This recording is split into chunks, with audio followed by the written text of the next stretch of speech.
Are we going to keep staring at each other, or are you going to invite me in?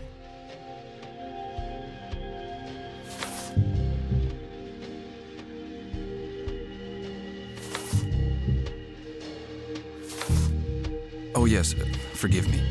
Do come in.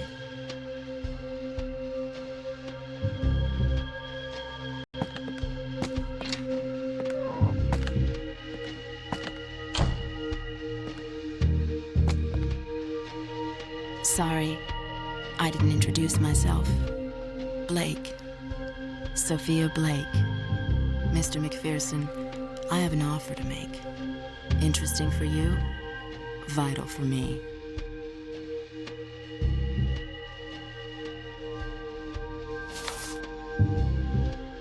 You mentioned an interesting offer. What exactly was it? Mr. McPherson, you've been in Paris for some time and I need your help. Only you can investigate this case. I'm ready to pay anything.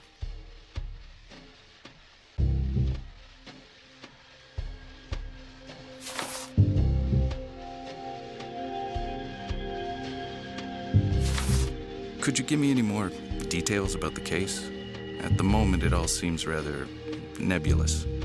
You probably haven't heard about the Orphée case, Mr. McPherson. The newspapers have kept it quiet. A couple of American tourists were brutally murdered. They were my sister and her husband. I want to know the circumstances surrounding their death.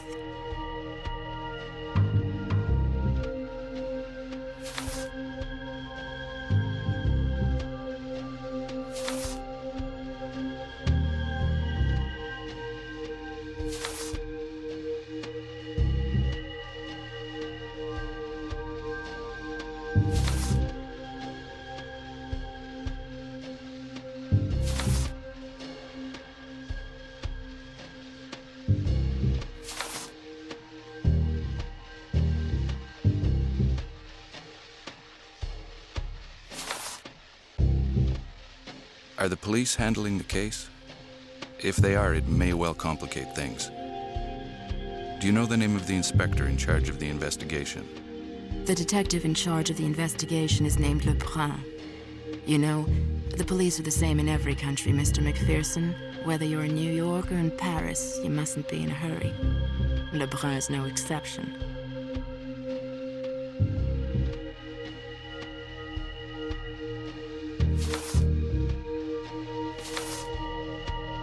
These murders were committed in Paris. Do you know whereabouts in Paris? A hotel in a chic part of Paris in the 8th district, the Hôtel Orphée. They arrived there about a week ago. They were found dead in their hotel bedroom. Your sister and her husband, they were both American. What exactly were they doing in Paris? I was supposed to meet them in Paris. You know, Mr. McPherson, visiting Europe was my sister Ruby's childhood dream. With Mr. White, her wish came true. They were so very much in love. How did they die? Are you sure they were murdered? It may just have been a terrible accident. The Whites were found decapitated in their hotel room, Mr. McPherson.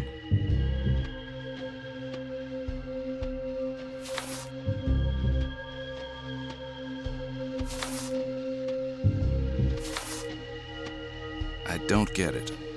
I've never worked for you before, not here nor in New York. Yet you come to me and ask me to find your sister's murderer. Why me, Miss Blake? Your reputation, Mr. McPherson. I find your nickname spooky to be charming. I have friends who know people at the Pinkerton Agency in New York. The suspicion surrounding you is totally unfounded, naturally. You are the man I need for this investigation. Discreet, capable of seeing beyond appearances. I don't want to seem overly interested, but why don't we settle my fees before we go any further? This case may take you several days. I'll give you 500 straight away and 500 per day of successful investigation. Your offer is very reasonable. I accept. I owe you a lot, Mr. McPherson. Much more than the money I'm paying you. To be honest, I'm not sure I should take the case. Firstly, because where there's a murder, there's a murderer. Inspector Lebrun is in a better position to arrest murderers than I am. Mr. McPherson, I have no faith in the police. The 8th District Police Station, Lebrun especially, is trying to hush up the affair. All they care about is keeping their reputation as a chic area. You'd like me to begin right away. I think I have all the information I need to begin. You're sure you haven't forgotten anything? The police didn't find any items of value in the room. Yet my sister and her husband traveled very comfortably, in luxury and with old family heirlooms. It was a passion they both shared.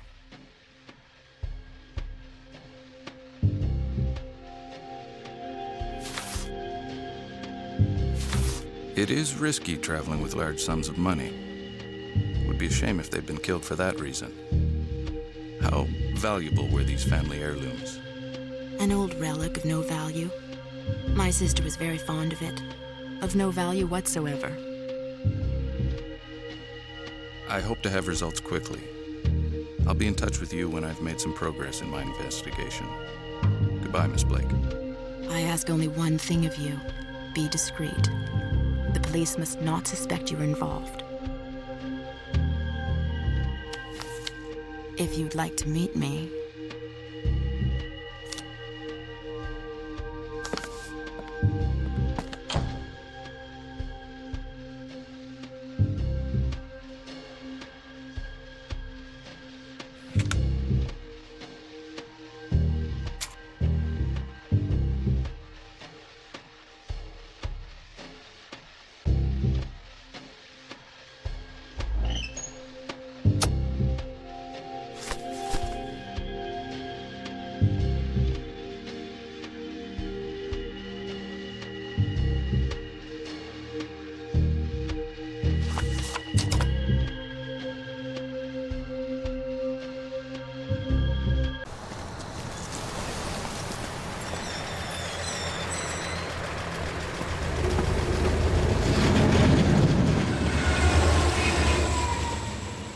Gee, these suitcases are heavy.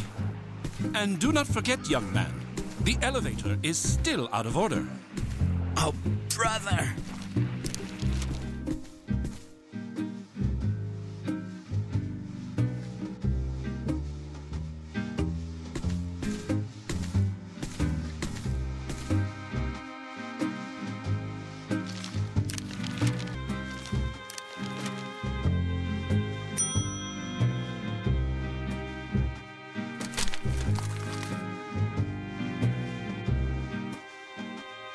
Good evening, sir. Welcome to the Hotel Orphée. My name is Isidore Petit. What can I do for you?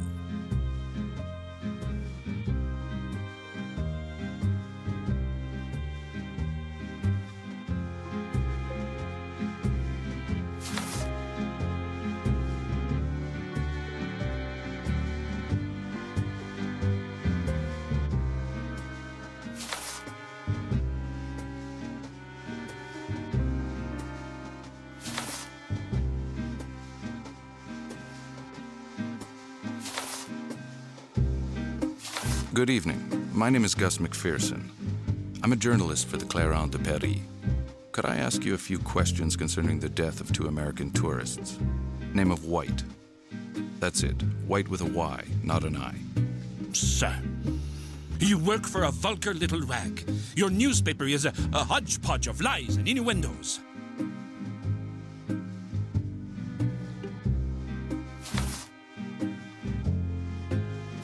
I'm sorry.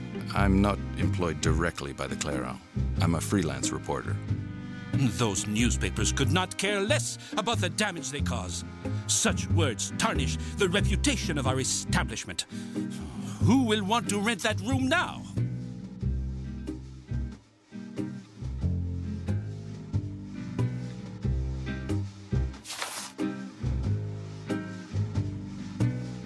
Was it true what they say about the Whites? Were they really just American tourists here on a visit? That is right, except that the Whites did not behave as tourists. They arrived on the 8th and, if you will pardon the expression, left feet first on the 12th. In the intervening period, only Mr. White ventured out. And ventured out is something of an overstatement. Mrs. White did not leave the room for the whole stay.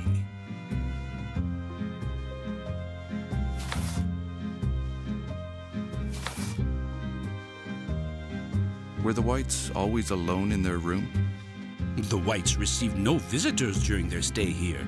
They were adamant that they should not be disturbed, which is why I refused to give their number to a man who asked to see them the night before their murder. A man came to see the Whites on the night they died. Did he introduce himself? Do you know his name? Some cunning devil that was asking too many questions.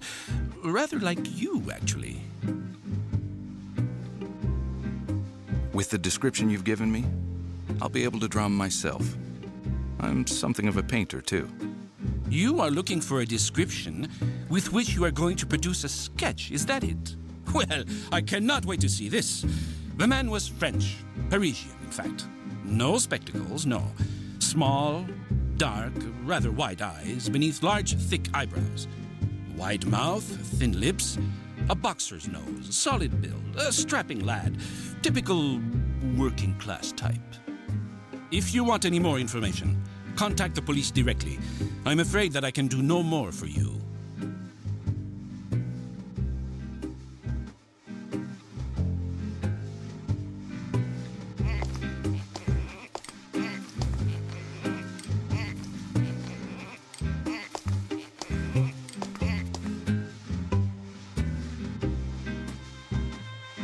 What can I get you, sir?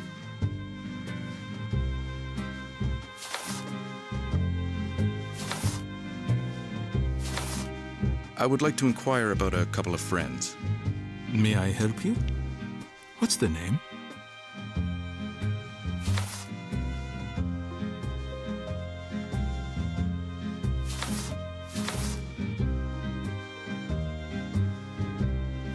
An American couple who were staying at the Orphée. The Whites. They had a terrible accident. Now they're dead. I'm truly sorry, sir. It's an awful story. A tragic end. Do the police have a suspect? I told them what I knew. I definitely saw someone by the window all evening. That is my testimony. They can do what they like with it.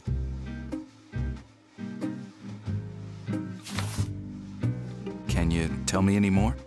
You know I would like to help you, but I think you had better deal directly with the police. A man named Lebrun is leading the inquiry. Thank you. You're welcome. Sir? Give me a bottle of red.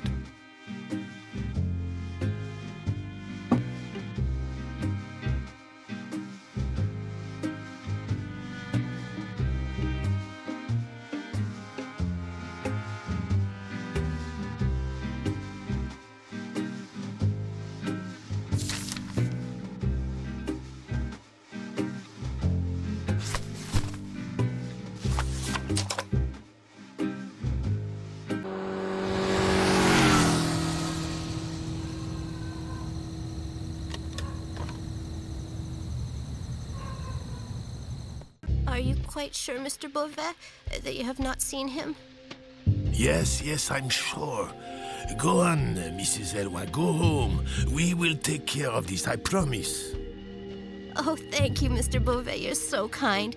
The next time I'm at Cézanne, I'll bring you back a nice bottle of red wine. That's a promise. Goodbye, then. Goodbye. Ah, a little bottle of red. Come on, next.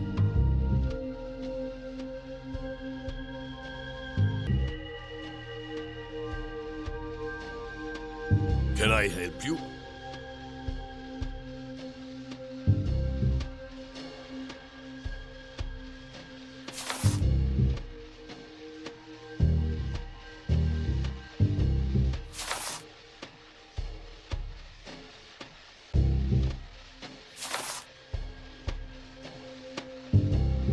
You're a policeman. My name is Gus McPherson. I'm an American journalist. I would like to ask you a couple of questions about the Orphée case. I do not deal with you journalist types.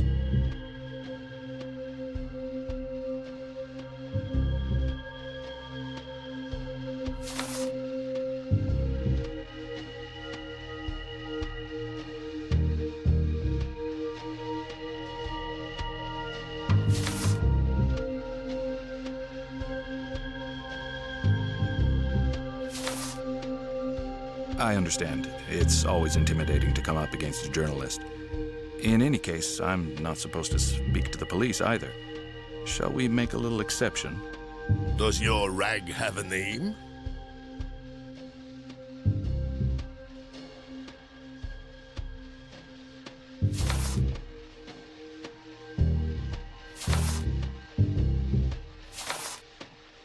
You know, it's a newspaper in New York, the New York News.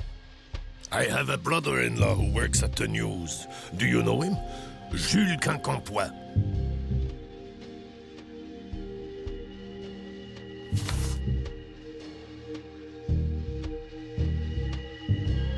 I don't know who you're talking about. Are you sure he works at the news? There are dozens of daily newspapers in New York, you know. Maybe it's the Post News or the Early News. Heck, I can hardly tell them apart myself. Forget it. It is baking in here, isn't it? You would not happen to have anything to drink, would you? Just one for the road.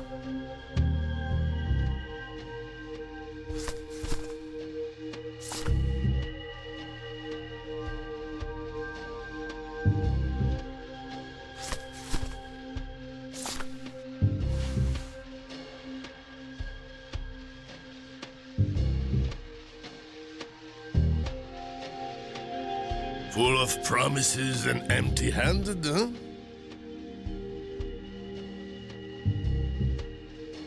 I do happen to have a little something for you. An amazing bottle of red wine. You cannot say no to that, officer. Don't you feel a little thirsty?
Dr. Kaufner's office, please. It's over there, right at the end of the hall. Make sure you don't get lost.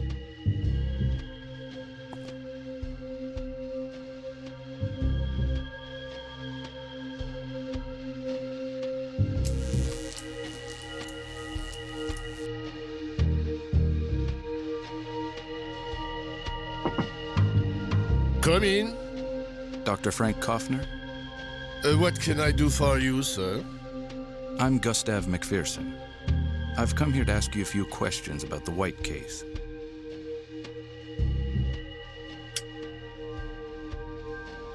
Tell me what you want to hear.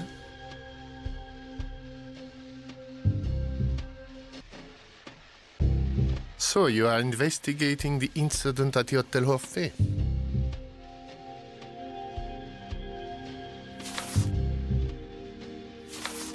Yes, Doctor.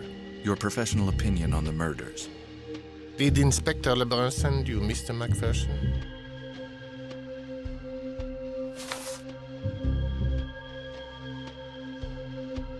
Yes, more or less. I'm here on behalf of Inspector Lebrun. You are investigating out of personal interest. What, Mr. Macpherson, is your interest in this case?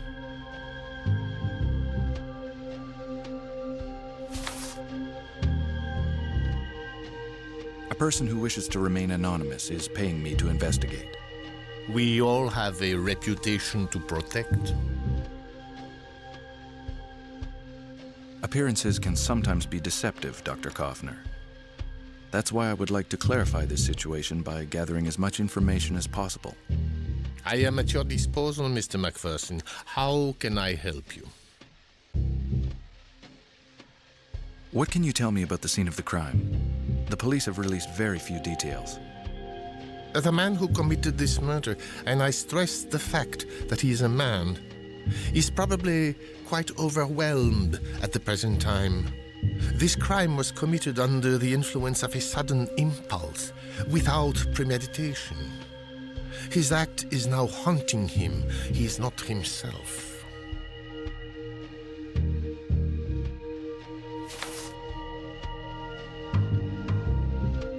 Is this the evidence found at the scene of the murder that will enable you to draw your conclusions? Sequential repetition of habits. The cure for hysterical behavior is by elimination of the source of anguish. I am just a psychoanalyst, Mr. Macpherson.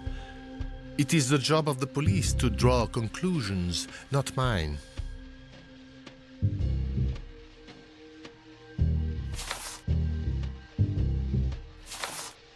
What do you make of the traces of purple powder found on the bedroom floor? Very little. Probably a drug used by the murderer to ease the pain of his act. All that is symbolic, Mr. Macpherson.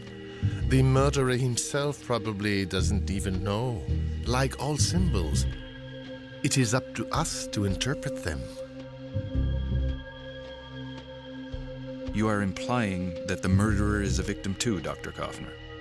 We are all victims of the secrets of our soul, Mr. Macpherson. This criminal is no exception. We are all victims of our past. And do you have a suspect, Mr. Macpherson?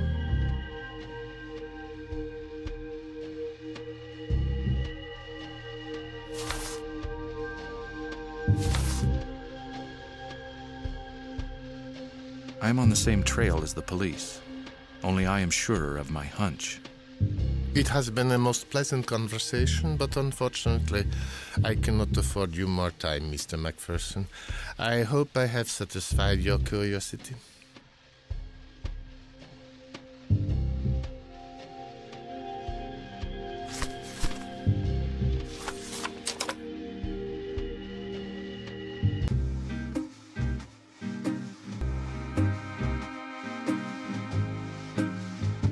You again! Sir, I have nothing more to say to you.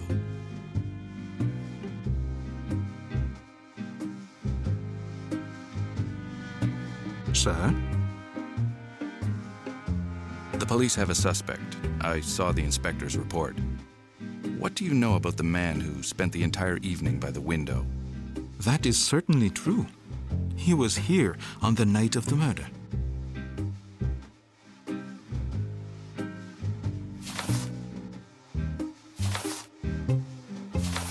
And he stayed there alone for the whole evening. Now let me think. I saw him chatting for a while with Mallet.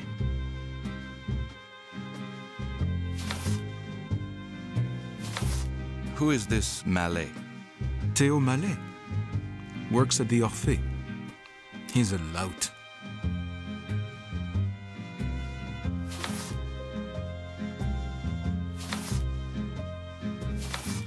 Why is he a lowlife? He likes to bet. And when you do, you have to pay your gambling debts. It's a vicious circle. Mallet is a bona fide con man. Until what time did the man stay? Now let's see if I can remember. He arrived at around 8 p.m., took a seat by the window, and dashed off just before the storm broke, at around 11 p.m.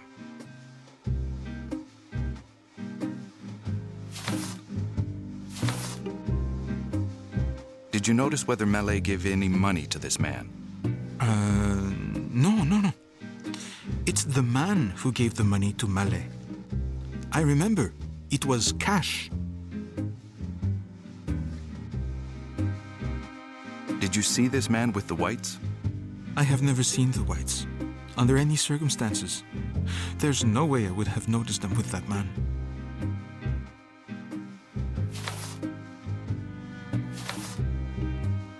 The whites never came to the cafe. I would know for sure. A pair of Americans outside the tourist season are pretty conspicuous. But if you want to be sure, check at the Orphée's reception desk. Maybe they would know. So these two men may have no connection to the whites' murder. Sorry, but this is your investigation, not mine. I can only tell you the facts, nothing more. And do you know where I might find this Mallet? Mallet hangs out at the Alambic, a bistro in the 14th district. That is where he gambles away his wages.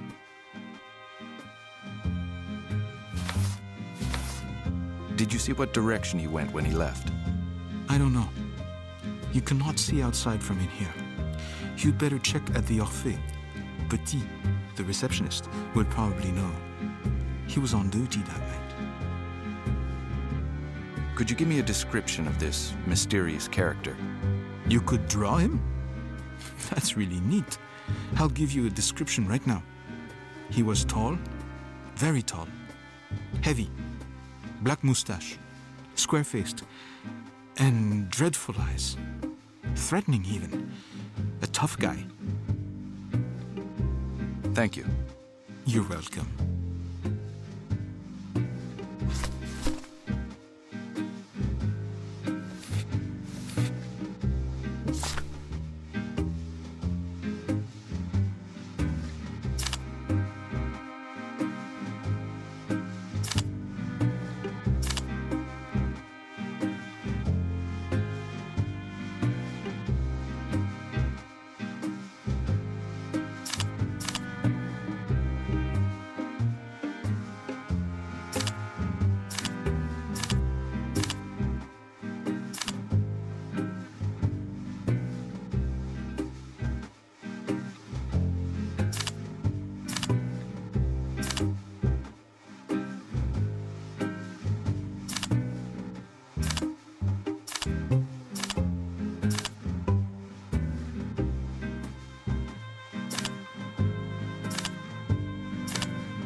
Sir, aren't you on a case?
Sir?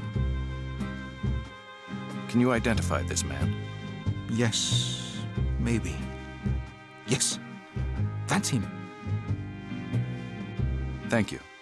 You're welcome.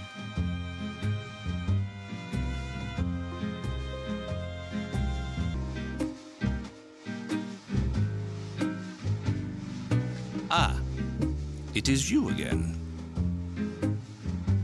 Thanks to you, I've been able to draw up a portrait of a potential suspect. It's not perfect, but I think that with this, we are onto something. Now all we have to do is show it to the police. That crafty devil with the mustache. Then he is the culprit. Just 1 minute, Mr. Petit. I never said this man was guilty. I don't even know his name. With those killer's eyes, there can be no mistake. Good. Well, if it's all right with you, I have a lot of work to do. Goodbye, sir.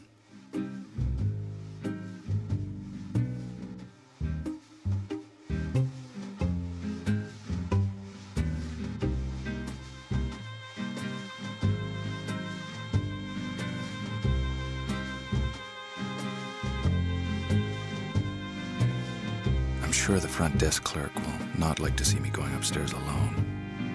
Must find a ruse or persuade him to come up with me.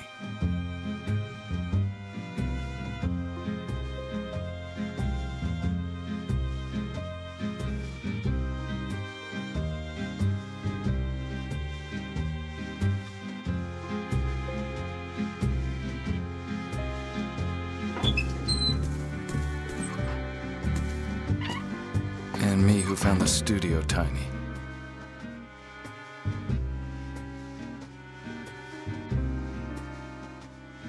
Hoping that his break did not...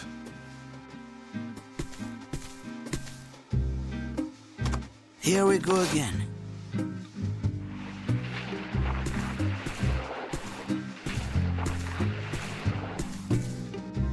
And make sure you do not drop it, young man. Don't worry about it, Mr. Petit. Oh. This is really heavy. Talk about starting a new job on the wrong foot. Ow. Ow. Just one more step. Ooh. And there we go. Whew. It's a good thing I didn't have the Atlantic to cross.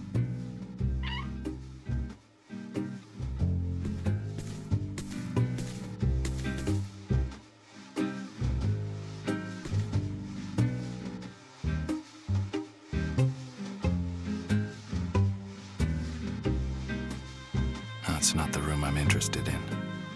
Anyway, the door's locked.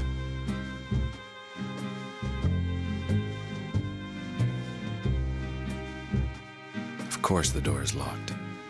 And the front desk clerk is hardly likely to open it for me. I must find a way to get in.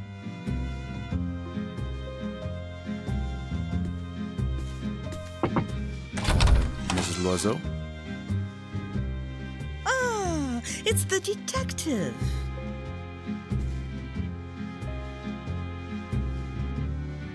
Welcome to my home, Inquisitor. You are the detective, are you not?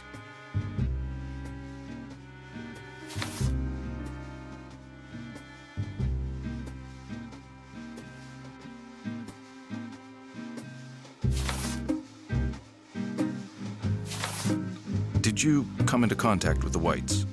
While they were alive, of course. If you saw them after that, it's your business. I was only their next-door neighbor.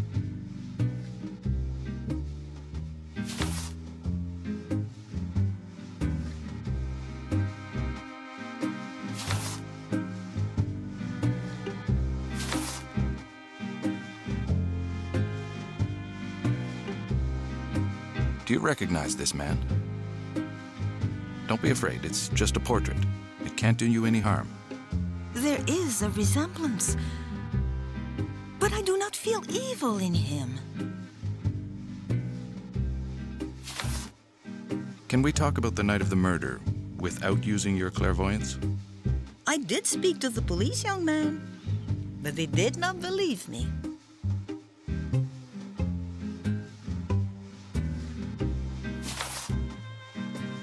The police didn't believe you. That's hardly surprising if you told them you were clairvoyant. Mr. McPherson, you, along with everybody else, will dismiss the ravings of an old mad woman. You will refuse to see the true culprit. Evil. This evil, could you describe it, or is it too abstract to be nailed down? Ancient, dark, hypnotic eyes, authoritarian. I can see a color, like a ruby, like blood. And this force of evil is what caused their death. Your eyes have met his. He knows you exist. His anger has not been lessened by the White's death.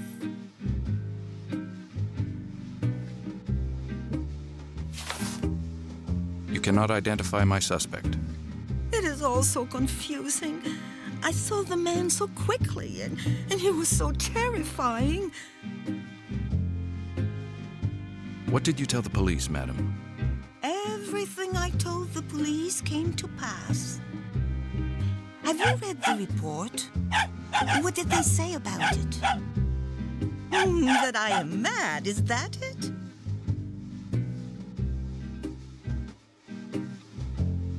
In concrete terms, could you tell me what you really saw that night? A shadow has been cast upon them. I felt its presence. Do you believe that evil was in the Whites' room, just like you and I are in here? The Whites brought evil with them. Evil lurked inside them and devoured them from the inside out, until they were one with it.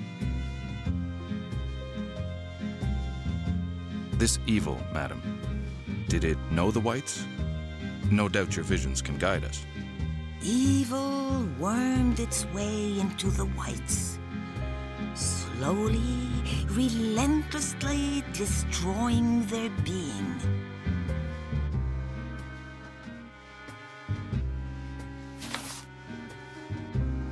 You really think criminals have a certain type of face? All I do is share my visions. I am afraid that if you're looking for anything more practical, it is the police you want to see, not me.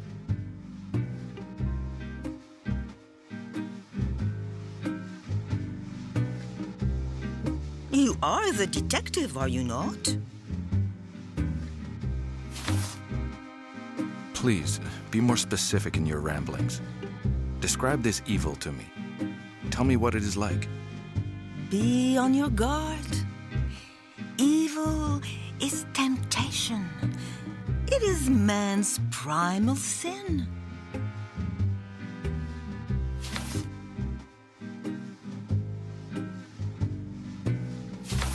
Who told you I was a detective, madame? I am a seer. I simply see things others do not.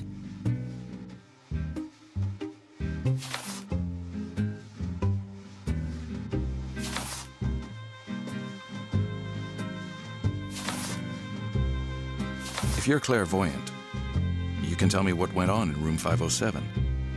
The papers and the police are talking about it. But nobody knows the truth, except me. A clairvoyant? Really? What luck. So am I. I can feel the suffering radiating from you.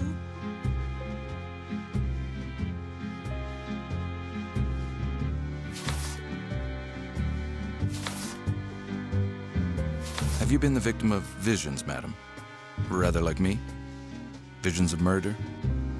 The White's murder. Young man, your instinct spoke to you. You are an artist, are you not?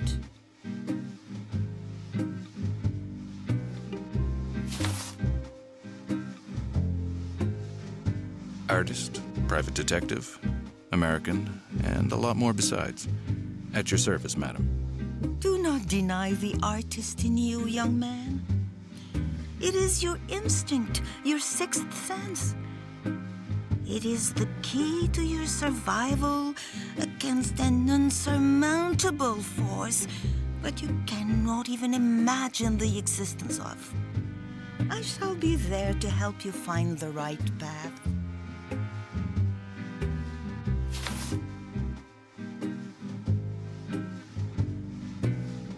I will remember what you said. Who knows? One day I may even need your clairvoyance. Well, should you have need of guidance, do not hesitate. Come back and see me.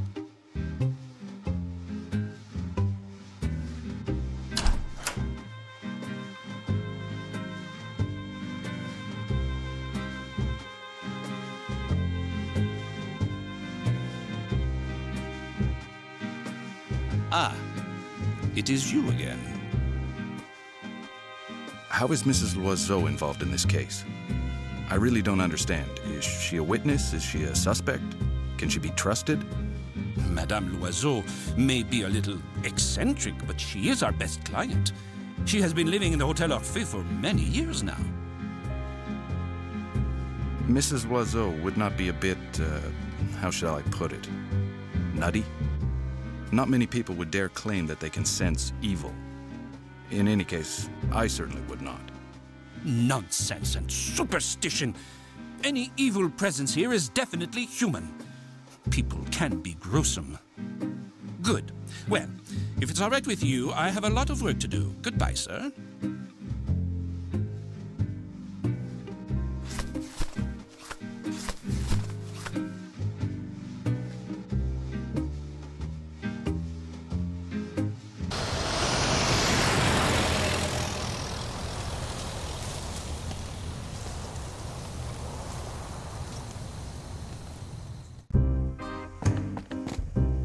Hey, cutie. We've not seen you in ages.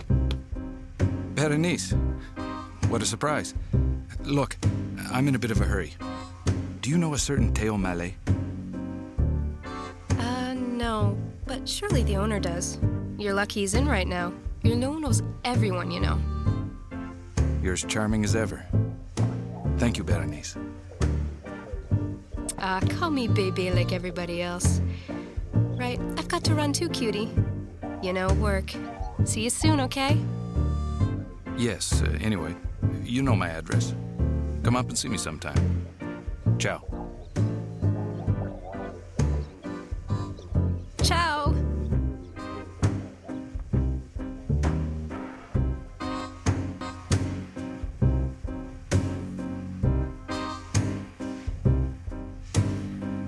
Come on, let's see that hot hand of yours. Queen and her 3 sisters. Oh no, are you doing it on purpose or what? 3 of a kind. You beat my 3 aces. Right, I've had it. I'm off.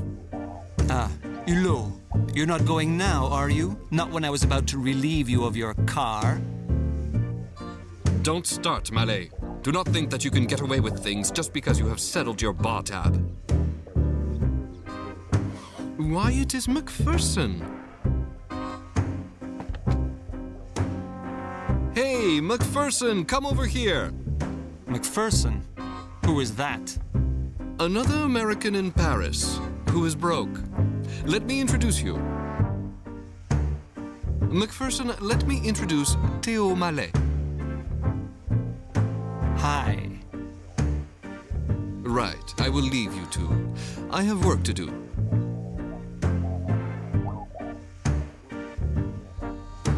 Hi.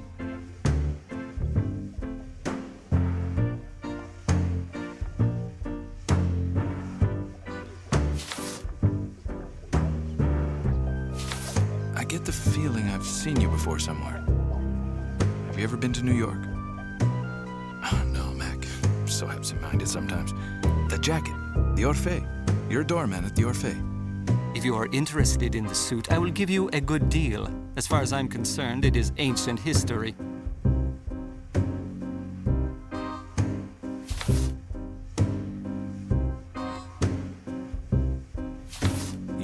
like your job anymore. Yet the Orphée is a prestigious hotel. You are very nosy. Do you want my old job or something? Maybe the hotel did not pay you enough. Or maybe you found other sources of income. I'm the sole heir of some old fart or other. I'm taking the first train back to Brittany.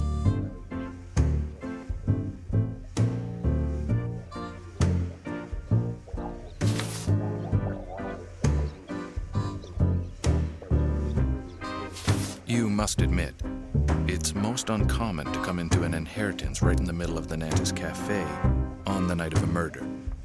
I don't see what I could tell you. I have something to show you. Do you recognize this man?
That's all very well, but how am I going to find that man now? He'll never come back to the Alembic. I knew the Yanks were strange, but to talk to yourself out loud, and in French to boot? Some are stranger than others. See you soon.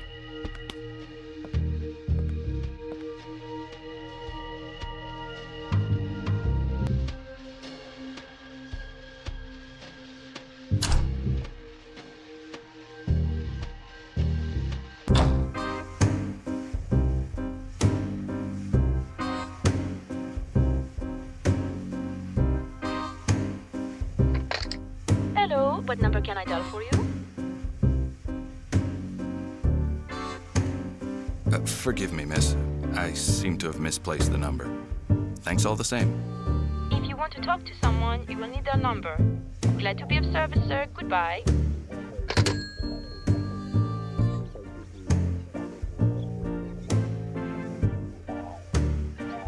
Macpherson? Here again? You've got back your taste for life.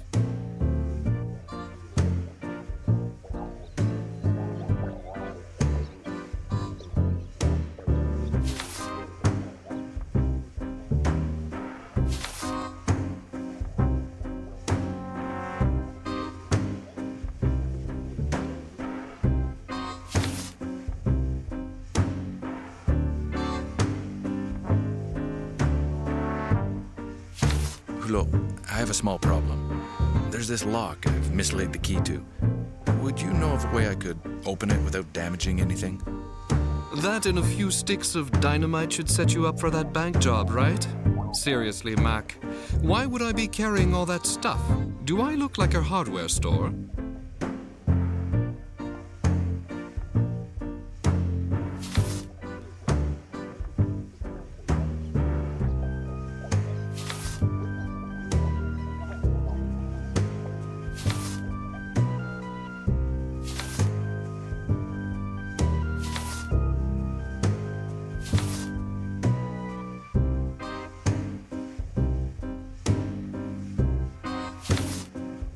Come on, Ulo, don't be shy. Everyone knows that if somebody needs something, you're the man to ask. You've got contacts all over the place. A little job. Do not worry, it is nothing risky. I know you are good at this kind of thing. This painting is a reproduction, and here is the real thing. Do you notice any differences?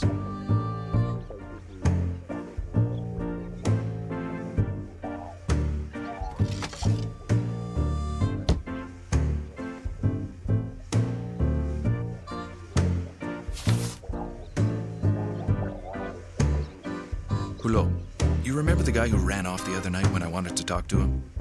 Had you ever seen him in the Alembic before? That man is dangerous, Hulot. He's the prime suspect in this nasty murder business. Should I know him? No. I do not know who it is. But he did not seem too keen on meeting you.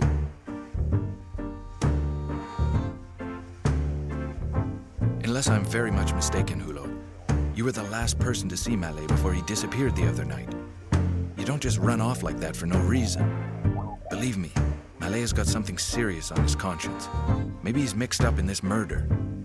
I will not say another word about Mallet, but I am sure of one thing. He is not a killer.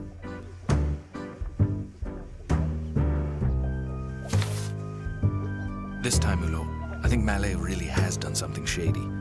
Has he been back since that night? McPherson, you are wasting your time with Mallet. He has not been in the Alembic since...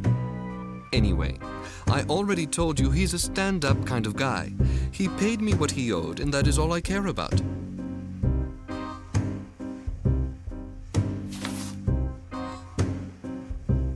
I don't mean to go on, but it was very strange of Mallet to run off like that. It really sets you thinking. In fact, I'm thinking about talking to the police about him and his circle of friends. The guy who ran off seemed much more guilty. Maybe it has something to do with politics. He had a foreign look about him, this chap with his mustache. Try finding him.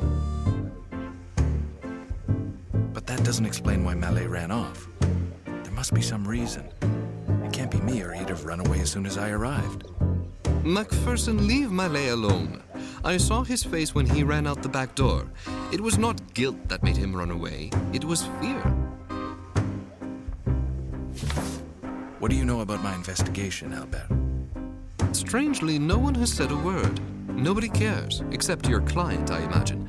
The press has hardly mentioned it. Even the police have not really investigated with much conviction. This murder has not hit the headlines. But you must know a bit more about it than you're letting on, Hulot. American tourists killed in their hotel room without so much as a clue? No papers, nothing?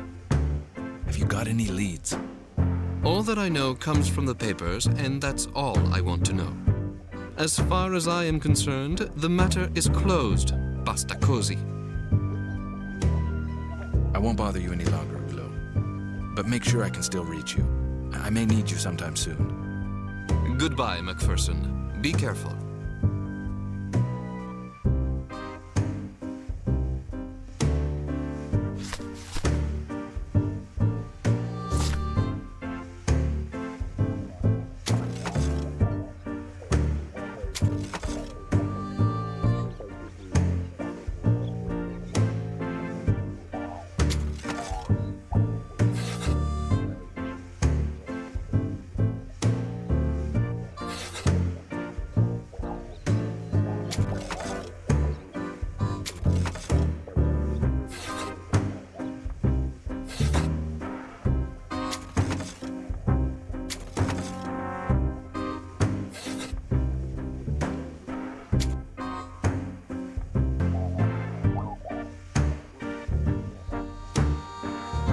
McPherson, here again?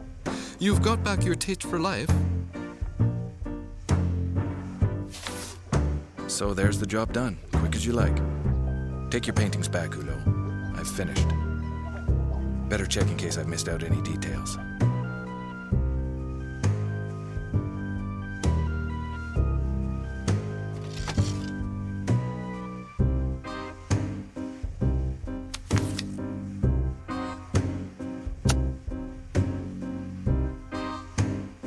I won't bother you any longer, Hulot. But make sure I can still reach you. I may need you sometime soon. Goodbye, McPherson. Be careful.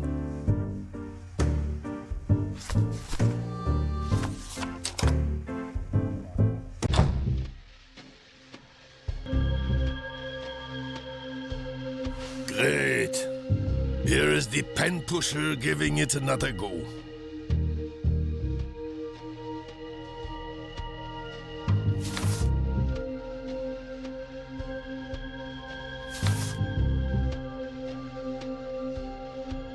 When I read the file, I noticed the name of a certain doctor, Frank Kaufner. What can you tell me about him? Dr. Kaufner is our expert. Forensic scientist and, above all, psychiatrist. The sort of guy who prefers the company of madmen and corpses to the likes of you and me. You don't seem to be overly fond of Dr. Kaufner. Is there any particular reason for that? The chief of police himself imposed Dr. Kaufner on us. It's not going to help matters any. I've read the police report, but I'm sure you can tell me a little more. What are your impressions on the White case? This case is pretty messy. A foul murder, unclear motive.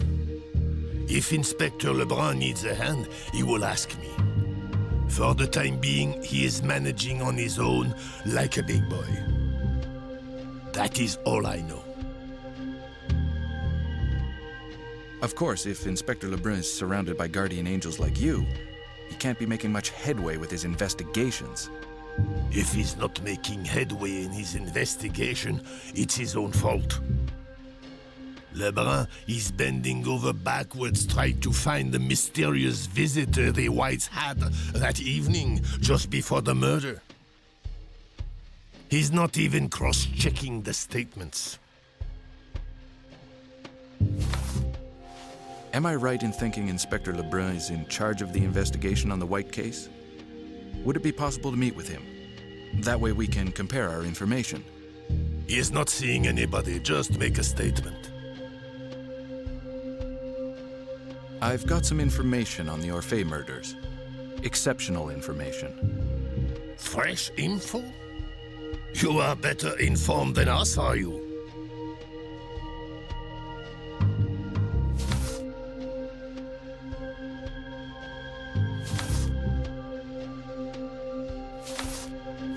If you have no objection, I would rather talk about this with Inspector Lebrun alone. If you want to speak to him, you have to confide in me first, Sonny.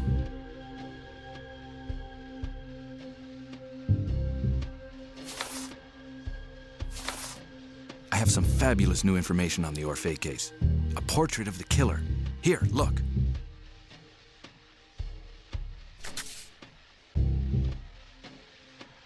My God, I do not believe it. Let me warn Inspector Lebrun immediately. Do you recognize him? Wait, do you know who he is? You. Hellouin? Jacques Hellouin? It's impossible. Hellouin. The name rings a bell. If only I could see that vision again. Control that vision. If only... The inspector would like to see you immediately.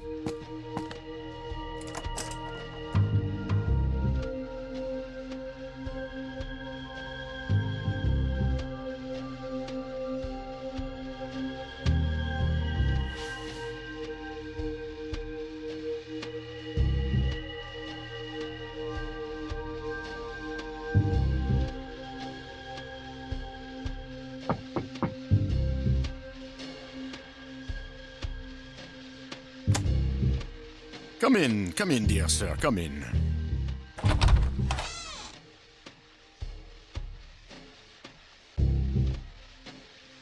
McPherson, right?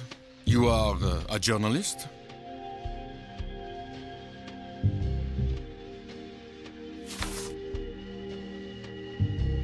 I don't have time to waste either, Inspector.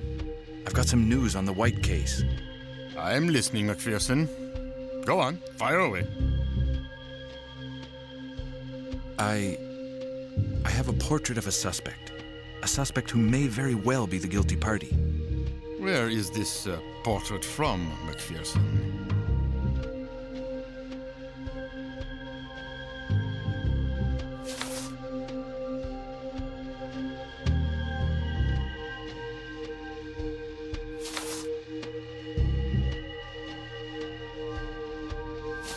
What if I am mistaken? What if this man is not the suspect? Give me more details about the case, and I'll tell you what I know. Macpherson, you are not really in a position to make deals, huh?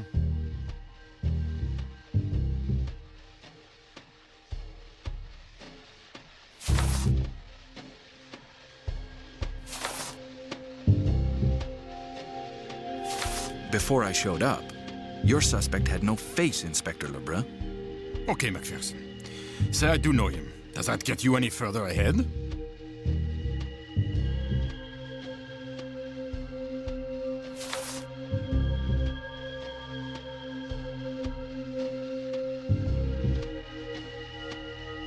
The portrait. You say you know who it looks like. That means he's a known criminal. He has a record. Who is it? Jacques Hellouin. He's a private eye, an ex-cop. He lives in the 11th district, and he is in big trouble. The White case. Why don't you give me more information? The public could help you, and you could use this portrait to officially issue a description of a wanted person. You are very naive, Mr. McPherson. This man is incredibly dangerous. Our specialist, Dr. Kaufner, has informed us that the ritualistic nature of this murder could provoke severe psychosis in the mind of the public. Like in London at the turn of the century. He's killed again? Who's dead? Theo Mallet, the former doorman at the Orphée. Do you know him, Mr. McPherson?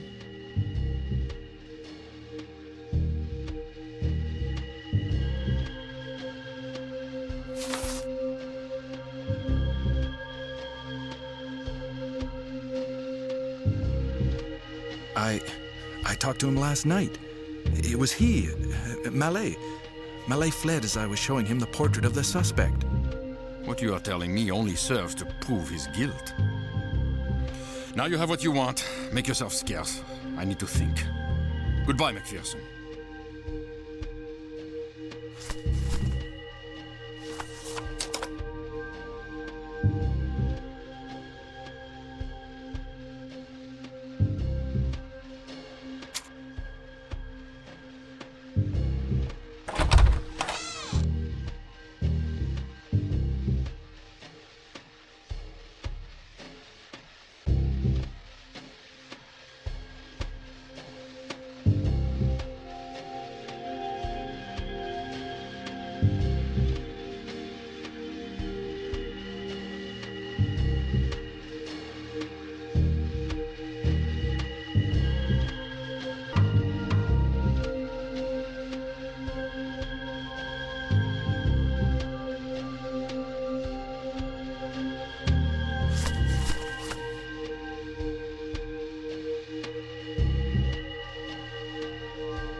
Here.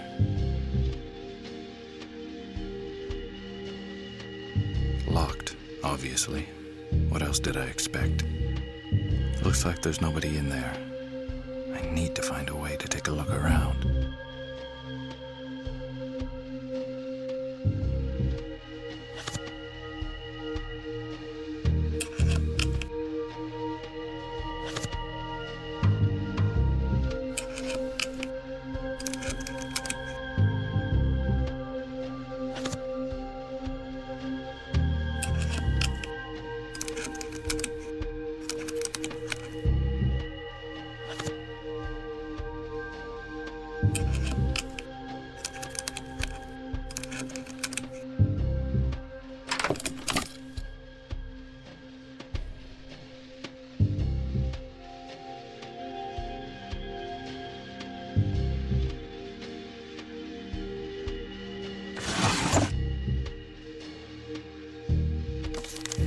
Letter of appointment.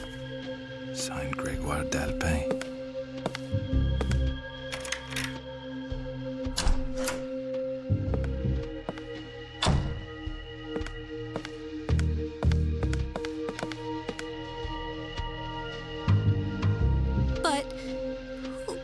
are you? What do you want?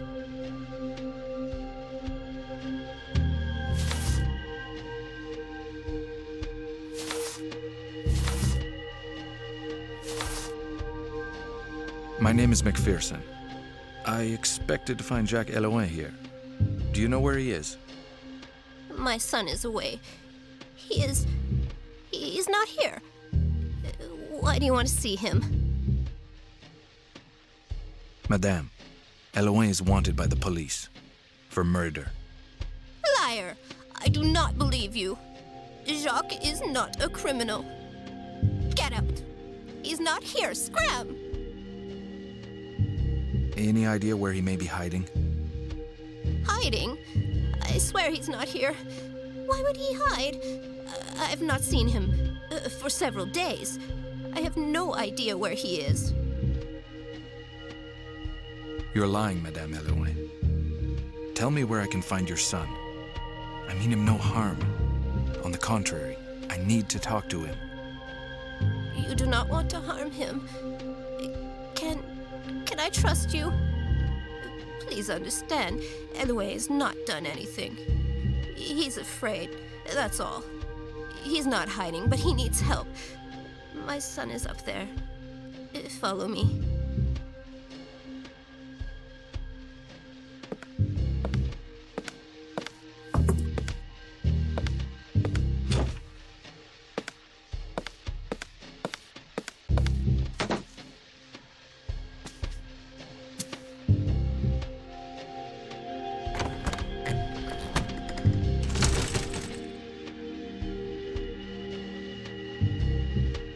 He's upstairs. Just go on up.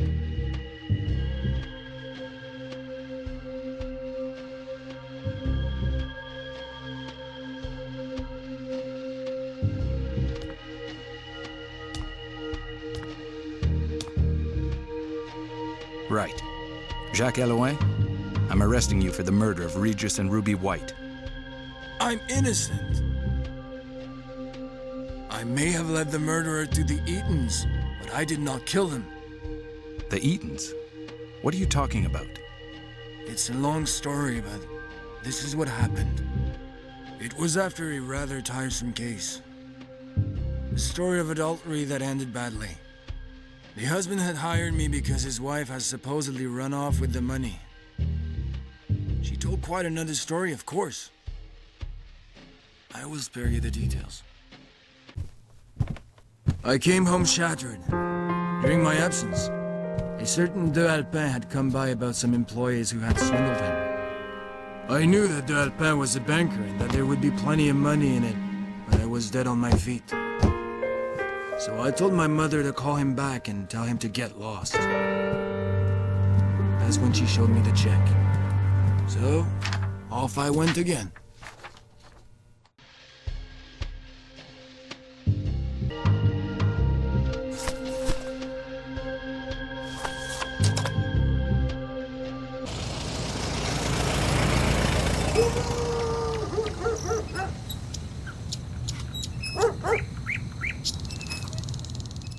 Those dirty kids, they roll around in the mud all day. And who scrubs? Old Muggins here. Who are you? Can't you see I'm not here? If it's for the poor, I gave at the office.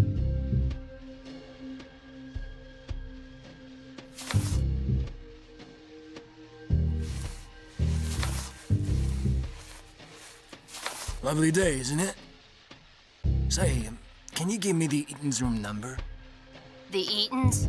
What do you want from the Eatons? Are you a friend of theirs? You don't look the sort they would associate with.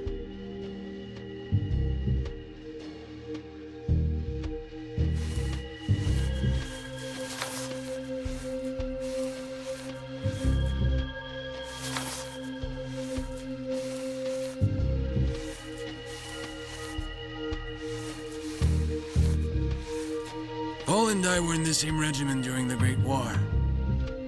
We bonded and I was in love with his sister Gracie.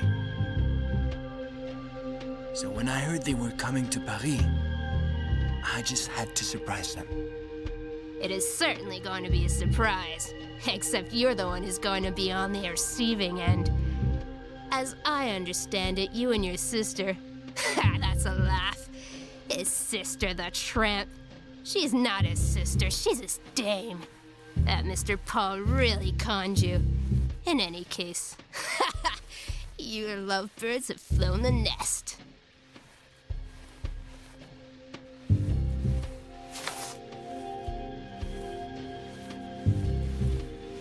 It's a shame they're not in. What time are they expected back? I really need to speak to them. What if I wait for them? Is that okay with you? Wait for them? I've been waiting for 3 days now. They did not pay me for their room.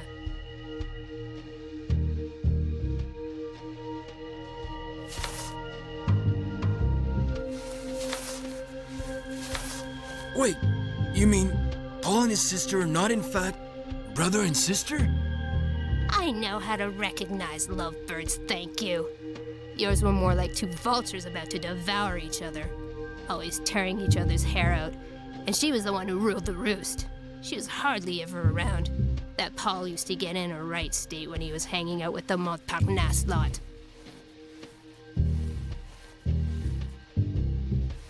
Montparnasse? You mean people who live in the Montparnasse district, the artist quarter? Paul hung out with artists there. Anywhere in particular? The Olympic gang? That's where all the layabouts met. Birds of a feather stick together, as they say.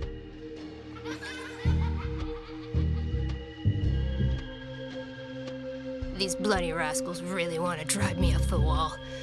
I have a floor to scrub, so you with the mustache, clear off or I'll chuck you out on your ear.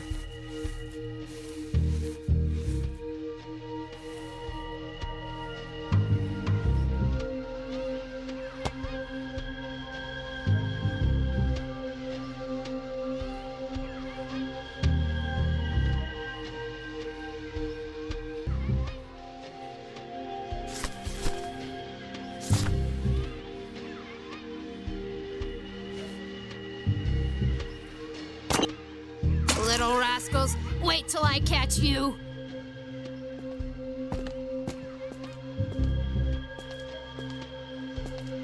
Hey, not my flowers, my beautiful flowers! Wait! They're going to see what I'm made of.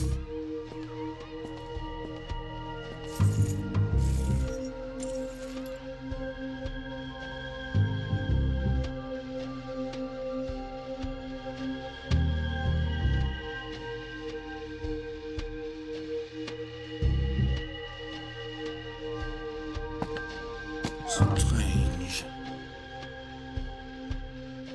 Yeah. Oh dear, what a mess. Mrs. Evelyn, you've got some cleaning to do.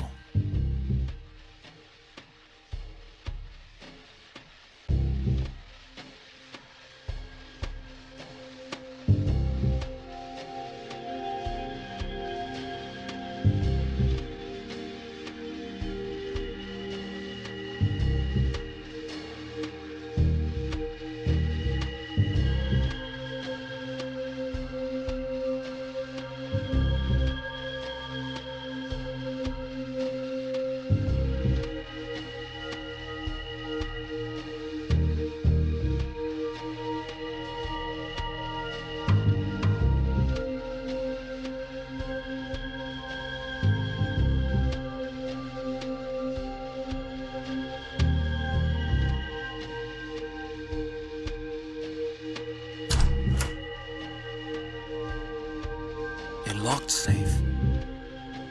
They probably got the key with them.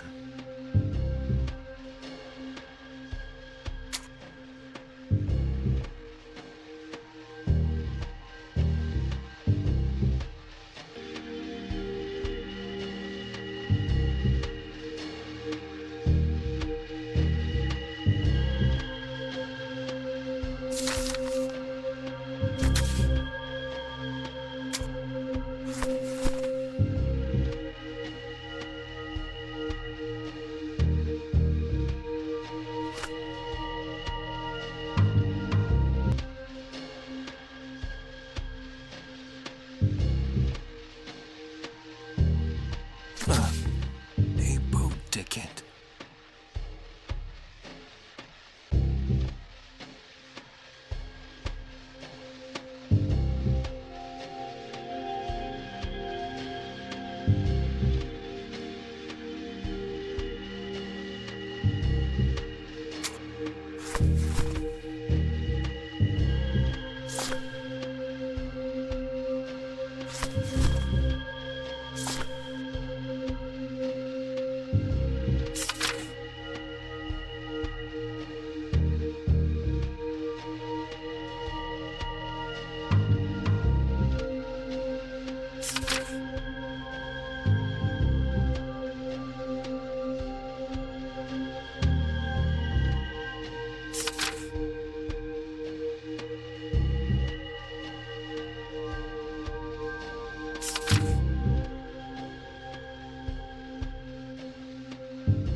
You were not announced, sir. I wasn't expecting you. How can I help you? Hello, Doctor. Jacques Hellouin, private detective. Sorry, I am out of business cards. You'll have to take my word for it. That way we'll both be in the same boat. A private eye. I am sure you are well aware I am not at liberty to discuss one of my patients. Doctor-patient confidentiality.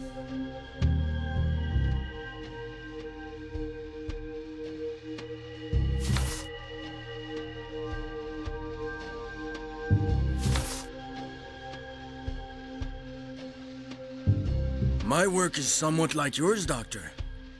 People pay me to ask questions. As it happens, you know certain answers that are essential to my investigation. I imagine you are being well paid, Mr. Hellouin. What exactly do you want? I found your business card at the home of someone who's not so innocent. I have no control over who has one of my calling cards, Mr. Hellouin. The proof? You yourself have one. And yet, I never gave it to you.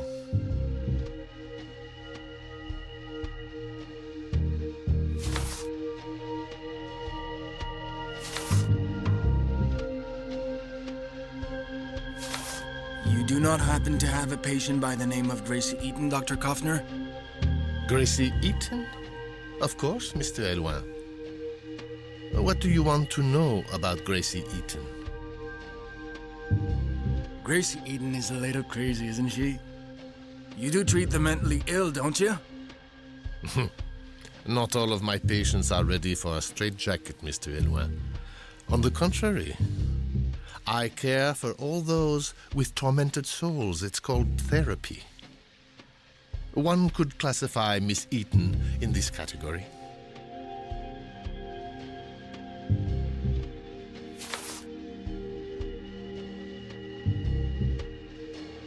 Gracie Eaton has a brother, Paul Eaton, doesn't she? What do you know about him? Paul Eaton. I suspect he engineered the whole thing. He's the one who brought Gracie to my office when she had her first attack. Thereafter, he remained in the background.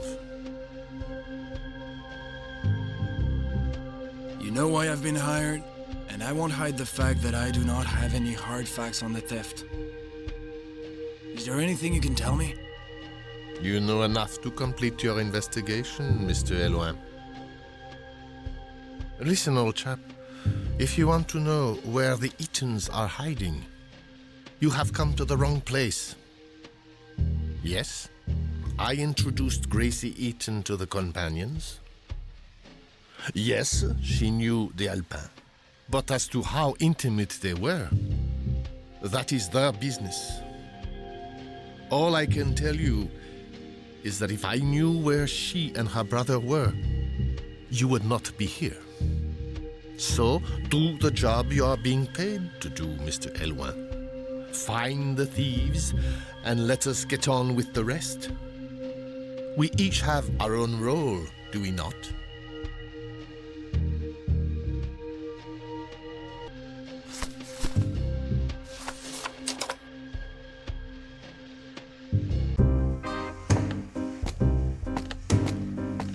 And the time he dressed up as an angel, and he did not have a string on his bow. Berenice. Oh, sorry. Jacques Hellouin. Perhaps you could help me. Why not? Would you like a drink? Come on, don't be silly. I'm a modern girl. Come, have a seat.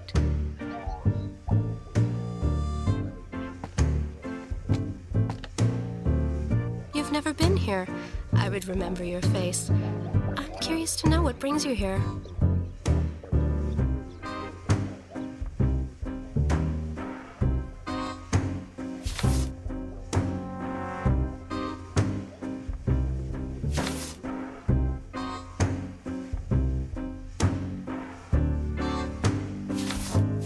Today must be my lucky day. In my job, I usually deal with punks, not cute dolls like you. I'm a detective. You happen to know a certain Paul Eaton? The American? Paul Eaton? Yes, I know him. He's been filling our heads with his stories for the past month. He and the owner are mates.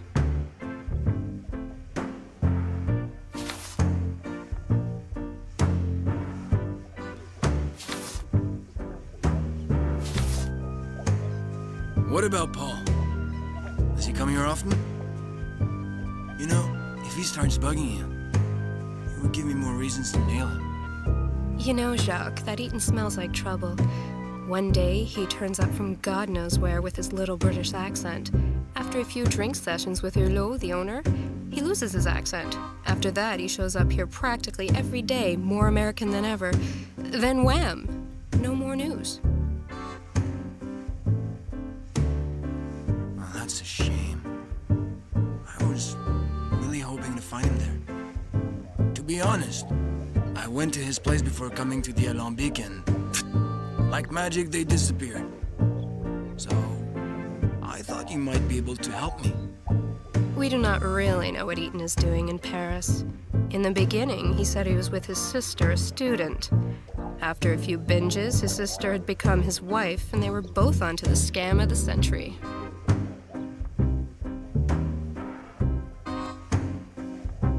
Interesting story about Eaton.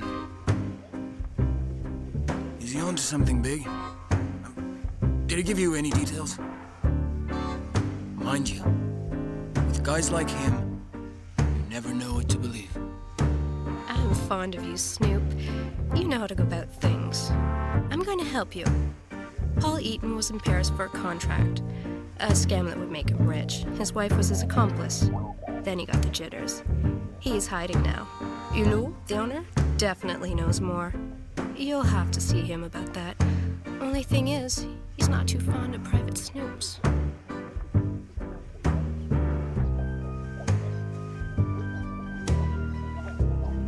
Charming. Berenice, I can feel that, like me, you're dying to know where Paul Eaton and his wife are. What was Paul planning to do after his job? Any ideas? The owner, Hellouin, knows a thing or two. Paul only spoke English, and he never mentioned any names. He could not have known much. It's not because you drink like a fish that you know more. It was his other half who pulled the strings. Berenice, do you believe this bank heist story? Eaton must surely have been planning something. He could not have just given up like a complete idiot. It must be a diversion. It smacks of a wild goose chase. Charming and smart, that P.I. Only he has it wrong. It was not the banker's money the Eatons were after. It was a treasure he had hidden in his place. The woman took care of seducing him. Paul was there to pick the fruit when it was ripe. He was completely manipulated, that poor Paul.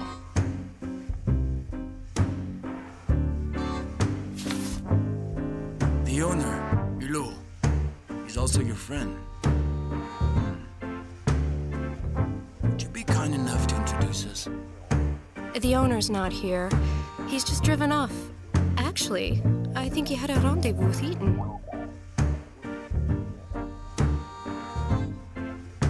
Damn it, this is too much.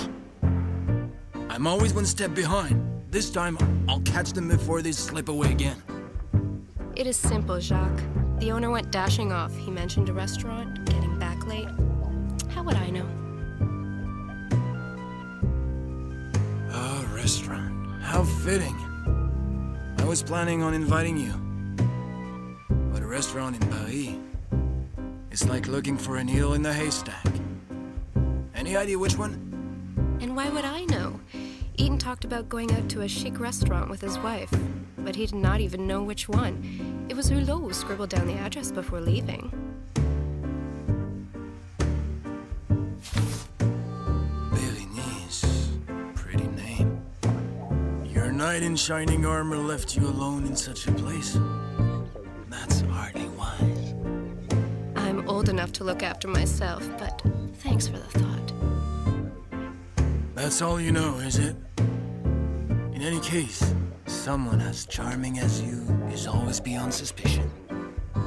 Ciao, Snoop. Good luck.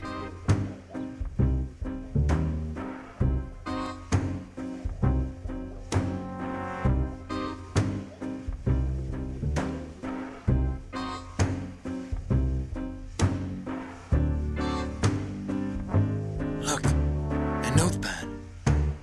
The first page seems to have been ripped out in a hurry.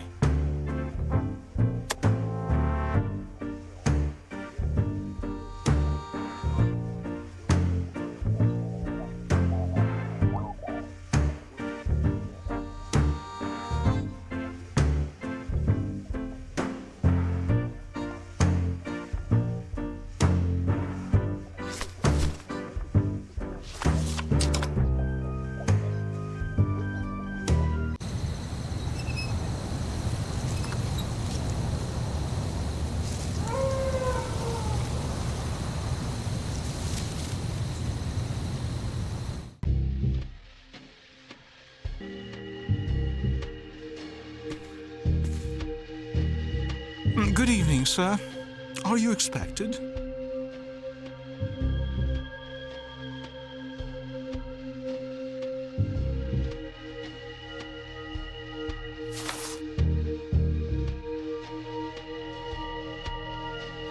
Mr. Dumoulin, I respect your position and the necessity of discretion. However, Mr. d'Alpin and Gracie Eaton saw each other more often than they let on.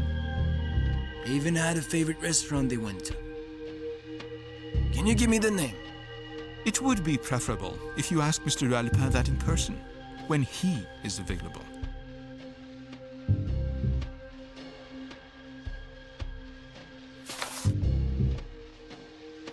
Mr. Dumoulin, time's of the essence. The integrity of your brotherhood is at stake. I must find the Eatons before there's a scandal. It is a famous restaurant, chez Alexandre, in the 8th district. Is there a menace looming? I'm sorry, sir. Even if I really wanted to, I am not allowed to divulge any information.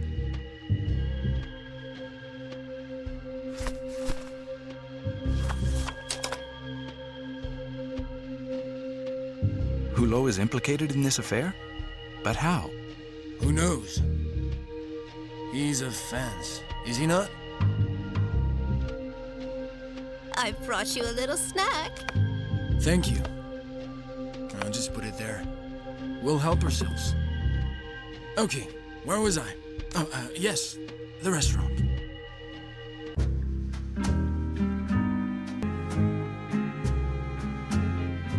Good evening, sir. Welcome to Chez Alexandre. Do you have a reservation?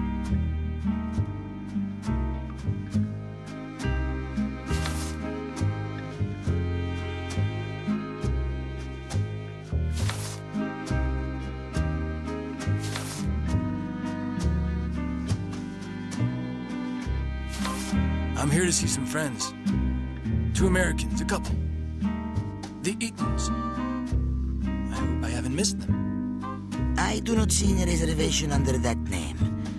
Maybe they have reserved a table in another establishment.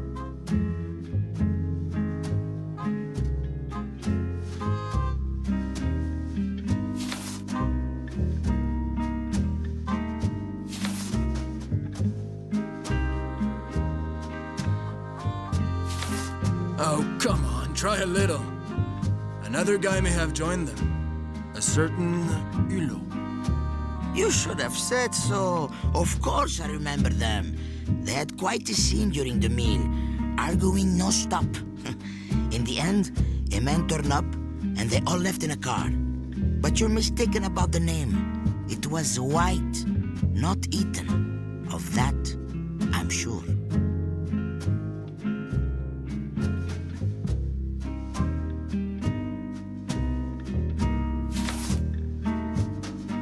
I'm a private detective, hired by Grégoire de Alpin. I have to find them, and quickly. I'm fed up of chasing after them. Any idea what it could be? Got an address. Sure, this is not my job to spy on people. It would seem to be yours, though. All that matters to me is that they enjoyed their meal and paid their bill. Actually, they put it on their account at the Hotel Orphée. A French gentleman joined them, and they chatted for a while before leaving together. I do not know what that went. I hope this is of some help to you, because you seem to be completely lost.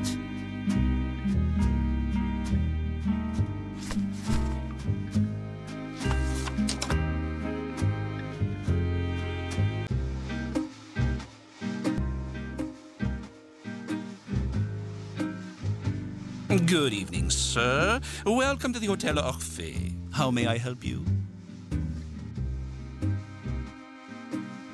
White. I've come to see the Whites. Which room might I find them in? We do not give out such information, sir. Not without the prior agreement of our clients.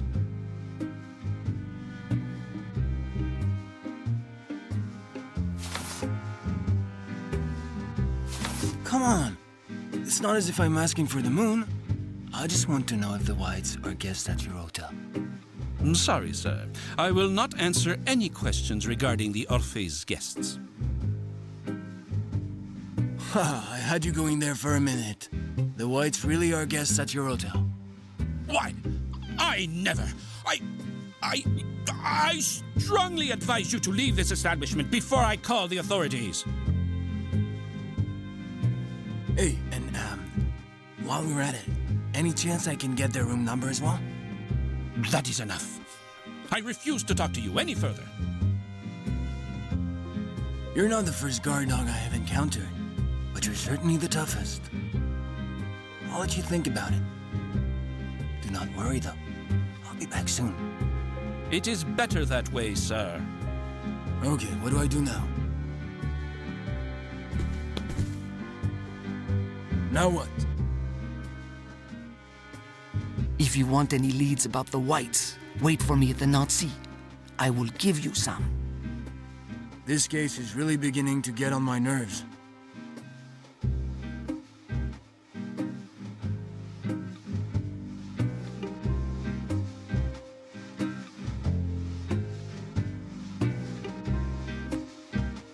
What can I get you, sir?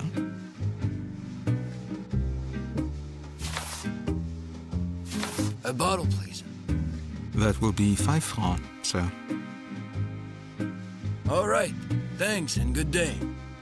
You're welcome, sir.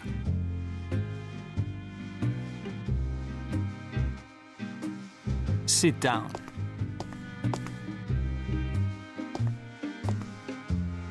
What do you want with the whites? You look like someone who might be able to slip me some info about the whites. We will see. How much will you pay? Do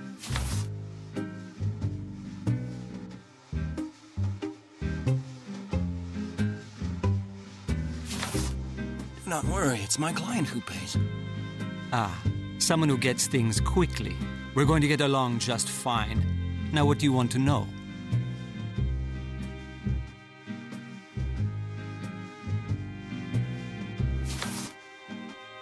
How long have they been at the hotel? They've only been in the hotel for 3 days. Since they never leave their room, it does not take much to figure out what they are up to in there. No, they have never set foot here before. The whites. Do you know who I'm talking about? Well, they're a couple. What's Mrs. White like? Is she hot? Yes. A tall guy and a beautiful dame, both of them Americans. They are definitely a couple. Slept in the same bed, bathed in the same tub. Have the whites had any visitors since their arrival? Solitary types. If you ask me, they are not tourists. They hardly ever came out of their hole. They put everything on the hotel bill. Meals, clothes, alcohol. The room has been booked for a good month. The man went out a couple of times at night.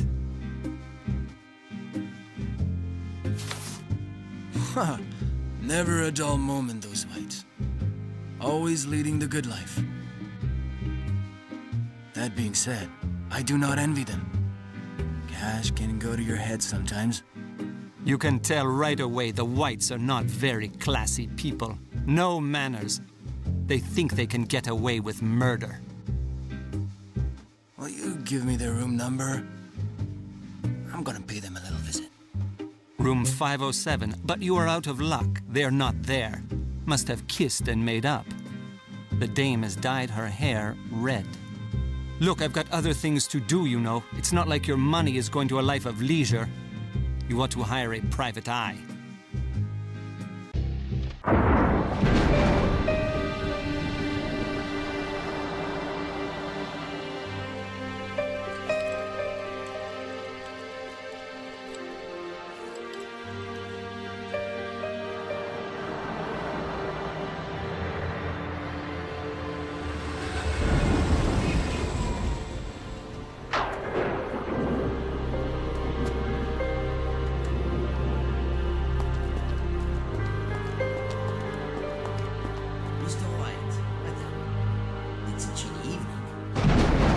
Mr. de Apog, our birds have returned.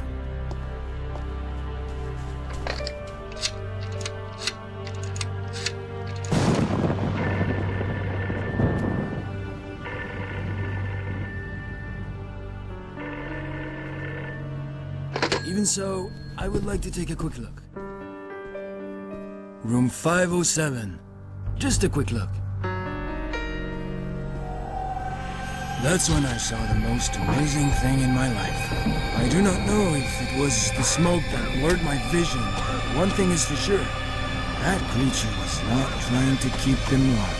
And the damn creature saw me. I have fought in the war, you know, but I've never seen the likes of that. When its eyes stared at me, I ran. Yes, I fled like a little kid. There must have been something in the air because I fainted right after that. I came around later, near the Alambic. That's where you saw me. Mom? Is that you? Ah, no. Jacques Hellouin. I'm arresting you for the double murder of the whites. believe me, I'm not the culprit. Speak to my mother. She'll give you the proof. Well, thank you for your help. What? Yes, I had you followed, and you led us straight to the culprit.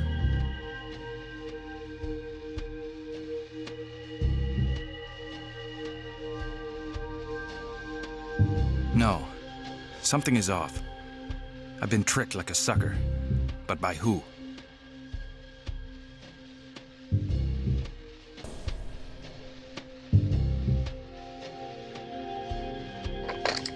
Hello, what number can I dial for you?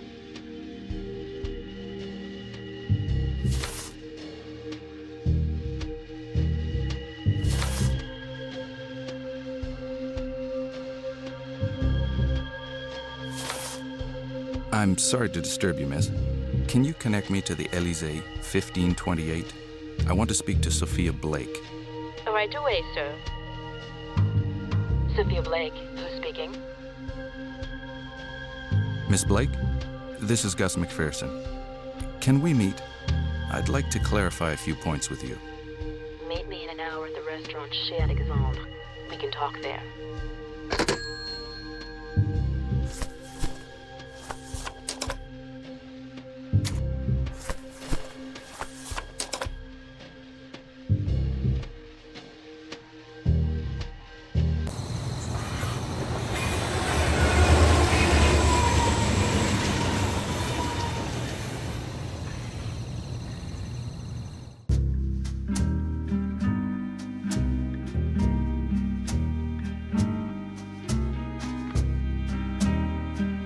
Good evening, sir. Welcome to Chez Alexandre. Can I do anything for you, sir?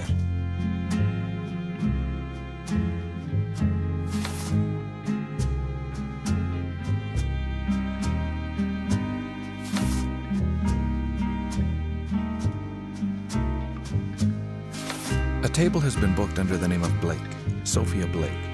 I'm here to meet up with the lady. My name is Gus McPherson. This way, please, sir. Miss Blake is waiting for you.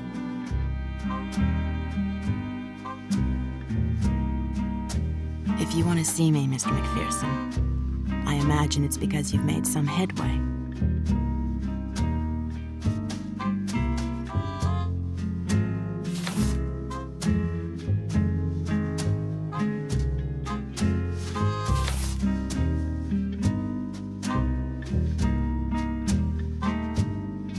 Actually, several new occurrences have come to light. Occurrences that require an explanation from you, Miss Blake. I don't understand, Mr. McPherson. What do you mean? What I have learned totally contradicts what you said about the Whites. Who were they really? Ruby White was my younger sister, and Regis White was her husband. I already told you, Mr. McPherson. There is one small detail in all this that you failed to mention. The head of Baphomet. Does that mean anything to you, Miss Blake? I don't know what you're talking about, Mr. McPherson. Should I?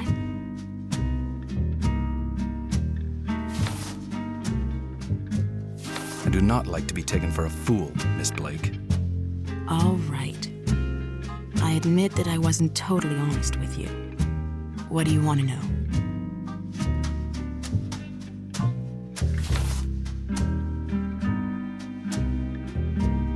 Ruby and Regis White never existed.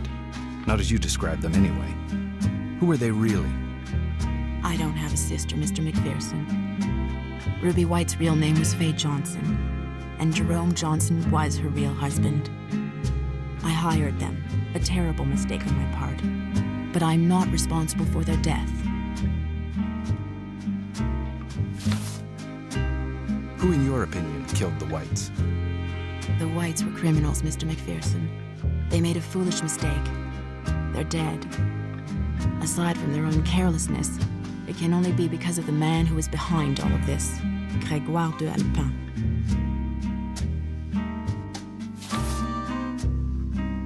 In the course of my investigations, I was told about a much coveted object, the head of Baphomet. Does that mean anything to you? The object has been in my husband's family for generations, Mr. McPherson. I didn't lie to you. Grégoire de Alpin stole it from us. My husband, already weak from his illness, died of sorrow.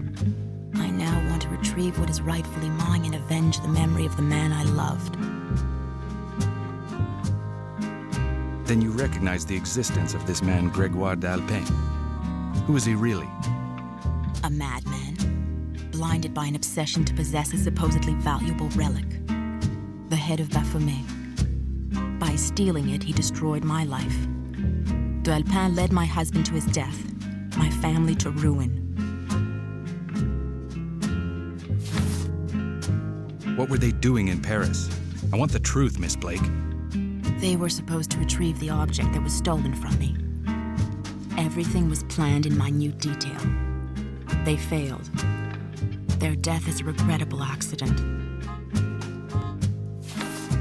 Why so many identities? They were professional con artists, Mr. McPherson. As soon as they occupied their room at the Hôtel Orphée, they became the Whites, a rich couple on vacation. It was also the signal that they had pulled it off. I was supposed to take delivery of the merchandise. Unfortunately, they were killed in the meantime.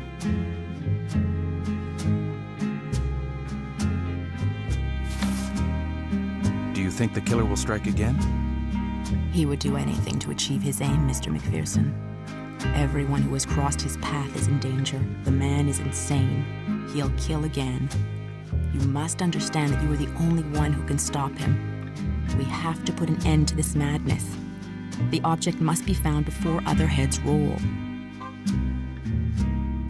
What exactly is the importance of this object, this head of Baphomet? And why is d'Alpin so anxious to get hold of it? I don't really know.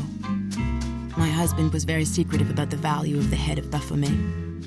As for me, I simply want to retrieve what is rightfully mine. But d'Alpin and his lot venerate the relic, surrounded with many legends. Legends of immortality. As you grow old, these legends suddenly become a source of hope, a source of life and death. Go and tell the police what you have told me. Inspector Lebrun will be glad to help you. He'll understand, I'm sure. You still haven't understood. The police do not want a part of this. D'Alpin has the Paris police in his pocket, Mr. McPherson. Paris is just a puppet on his string. That is a tragic story, Miss Blake. Why didn't you tell me the truth from the outset? I was alone in Paris, confronted by a fearless enemy. I had to act quickly and discreetly. If you had refused to help me, Mr. McPherson, I would have had no one else. I didn't want to be dishonest with you.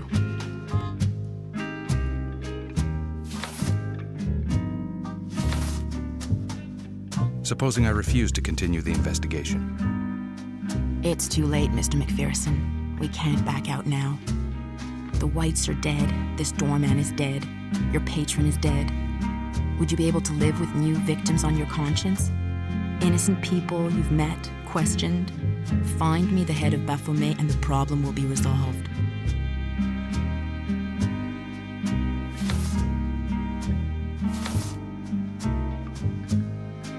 Well, if you put it like that, I agree to carry on, Miss Blake. You see, we can reach an agreement, Mr. McPherson.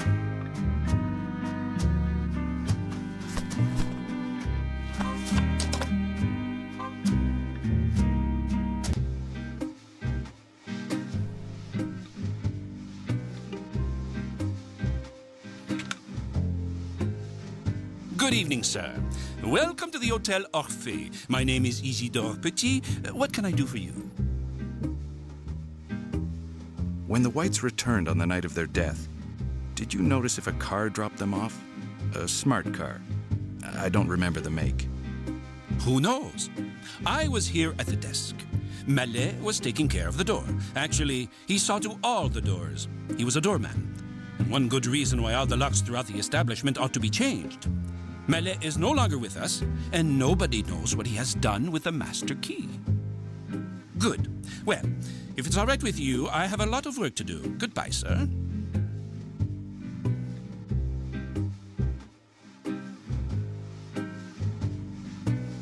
Sir? The man you identified is called Hellouin. Jacques Hellouin. Can you confirm your statement? Hellouin? That's a funny name. And a private eye to boot. Now, I'm surprised. Quite a turnaround, isn't it? That is definitely why he came in here, no mistake. As for what happened to him afterwards, I have no way of knowing.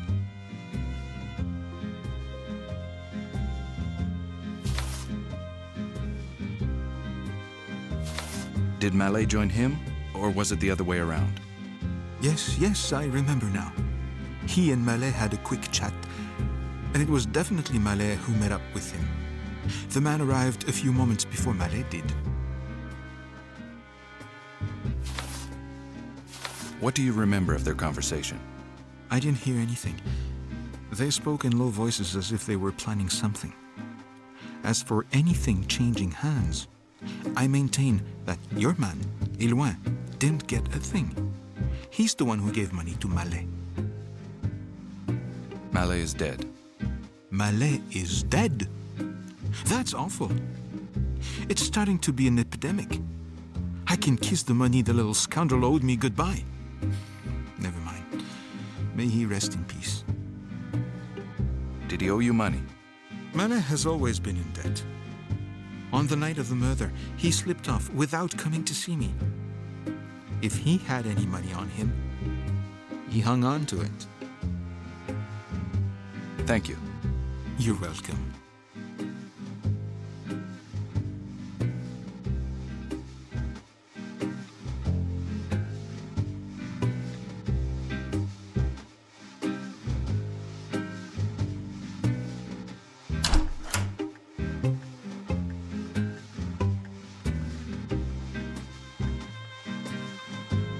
This door leads to the White's room, but I can't wiggle underneath. I'll have to find a way to open it.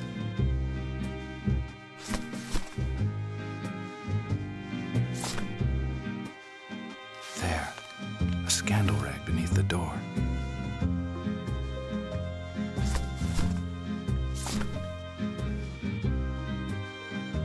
There we go.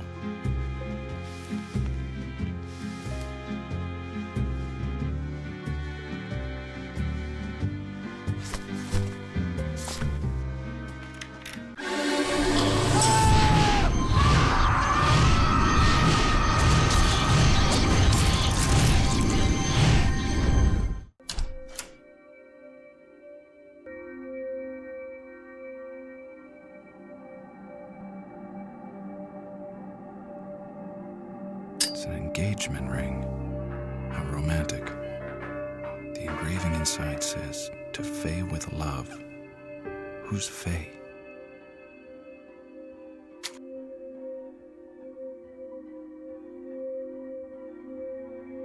Whew. Smells like ether, only stronger. And my head is spinning.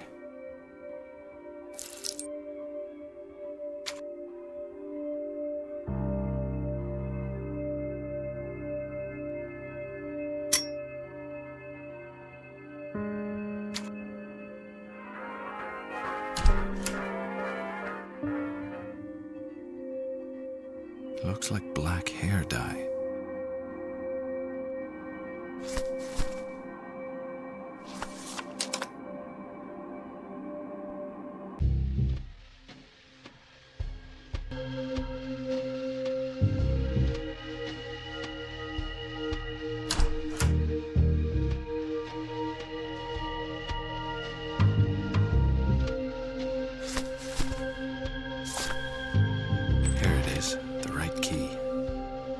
Pandora's secrets are all mine.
I must get past these alleys.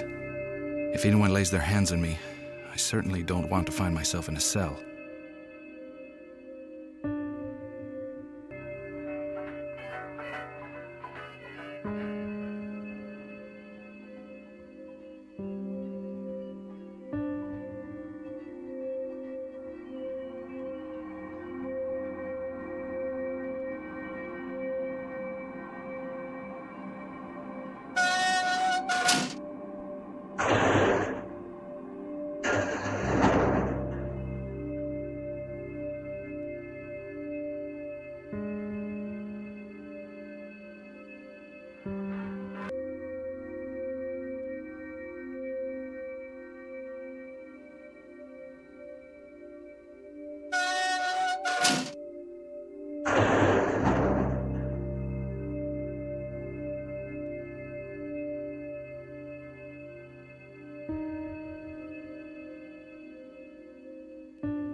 The egg, symbol of immortality, according to Mrs. Loiseau. Strange, I don't remember Hellouin mentioning it.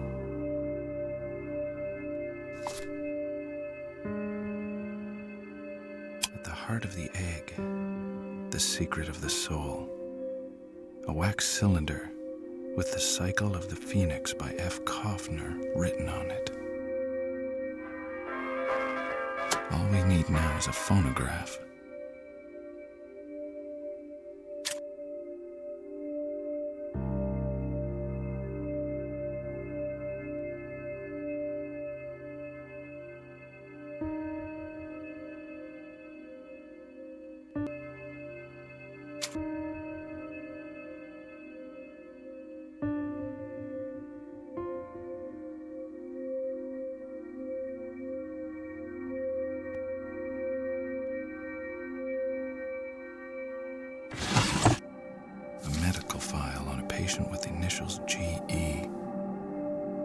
Gracie Eaton? If she was a patient here, that means Hellouin's telling the truth.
You are the detective, are you not?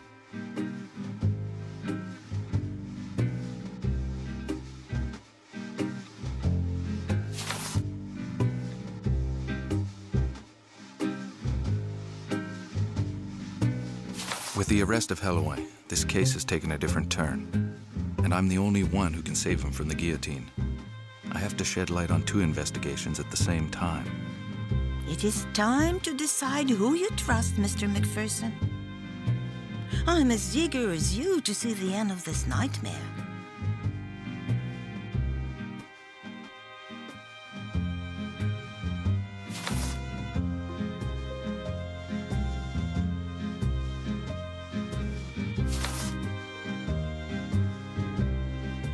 You associate with the Parisian upper crust, Mrs. Loiseau.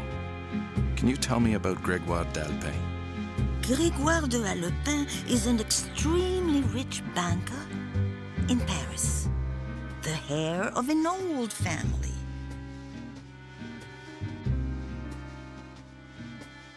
You're telling me stuff that everybody knows, Mrs. Loiseau. Give me something paranormal, something occult. De Hellouin is a powerful man. He works in the shadows, fascinated by the Middle Ages. He is the founder of the Brotherhood of the Supreme Order of the Rosy Cross. Will that be enough, Mr. McPherson?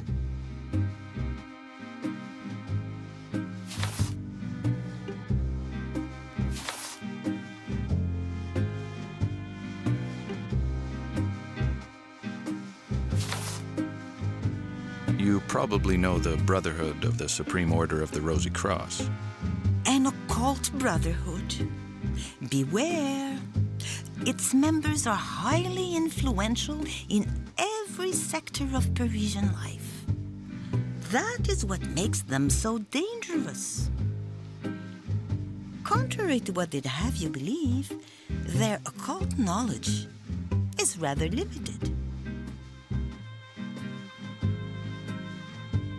so none of its members can aspire to true illumination, such as you attained, Mrs. Loiseau. A brotherhood of puppets, manipulated by their supreme brother.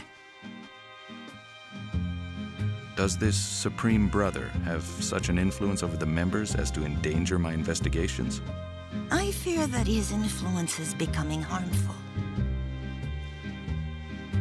It is rumored that the Supreme Brother can comfortably manipulate everyone up to and including the Chief of Police himself.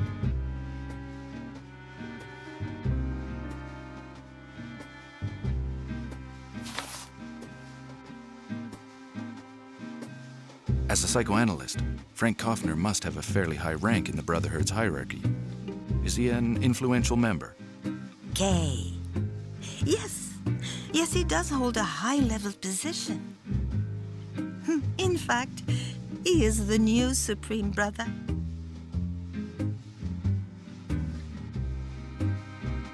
Mrs. Loiseau, you must know Dr. Kaufner. He's a psychoanalyst. For all I know, you're even one of his patients. Dr. Frank Kaufner.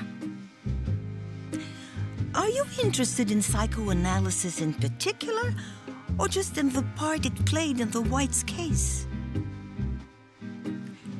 He is also an influential member of the Brotherhood of the Supreme Order of the Rosy Cross. Did you know that? I can see you knew him well. Do you know where I might meet him? Maybe he would pay you a visit. At his cabinet, or else directly at the Brotherhood's headquarters. I imagine you know where that is? None of this rhetoric will get us anywhere, Mrs. Loiseau. I have to act. If I need any advice from you, I'll know where to find you. Our paths will cross again. I'm sure of it.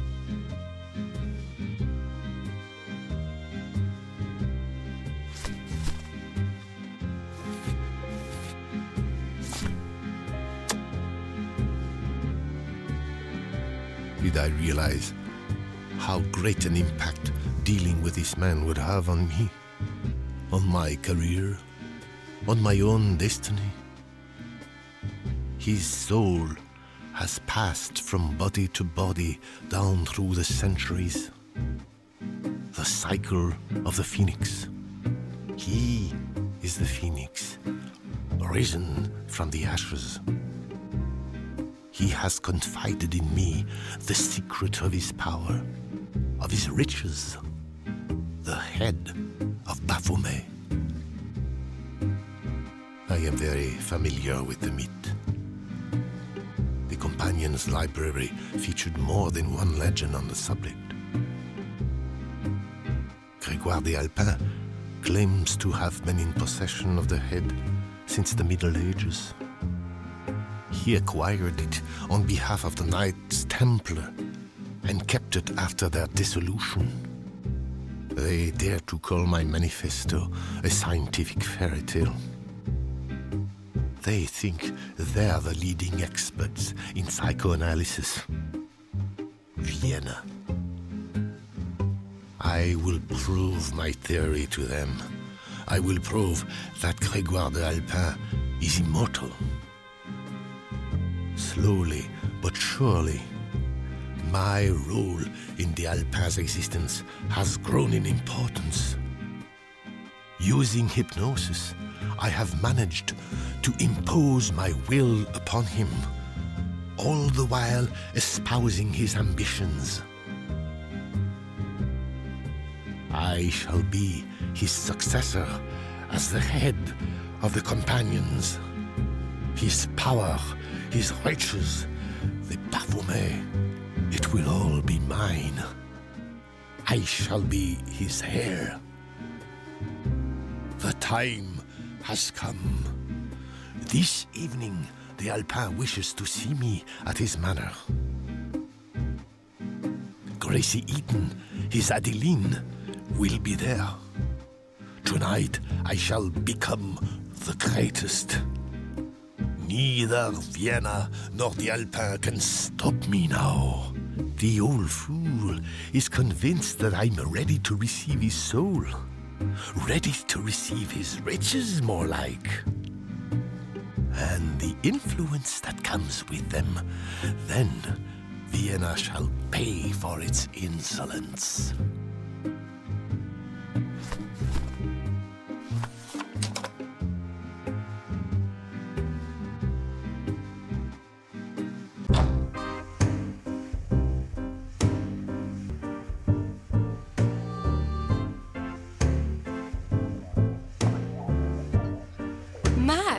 You disappear for ages, then turn up without warning. You must be after something.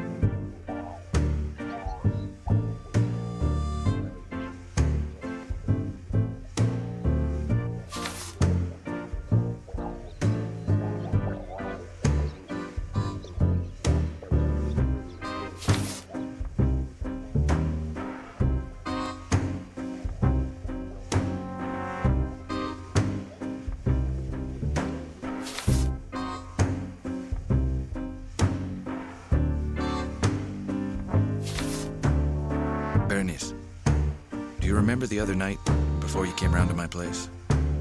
I had some complications. That guy who got away from me. Well, I caught up with him, but I need to know if you have seen him here before. Hellouin. Jacques Hellouin. Yes. Well, I think it was the same. He came asking questions a few days ago. I don't know. Bebe, those beautiful eyes of yours surely saw a beautiful stranger. Especially an American. Do you remember a guy at the Alembic going by the name of Paul Eaton? It's funny you mention it. Another detective came and asked me the same thing a few days ago. Good-looking bloke, that P.I. Nice mustache. Yes, I remember Eaton. He was hanging out with the Alembic crowd last month.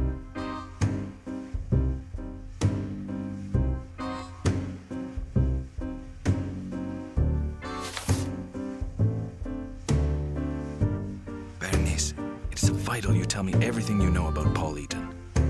And I warn you, everything he has told you is probably lies. I think his name is also a fake. He was not very chatty, Polly boy. I must say, he did not speak French very well. All I got was that he was in Paris with his sister, who I never saw. He hinted once or twice that they were onto something big. Loads of cash, easy work. You know, Mac, now that I think of it, Paul Eaton was definitely the dodgy type.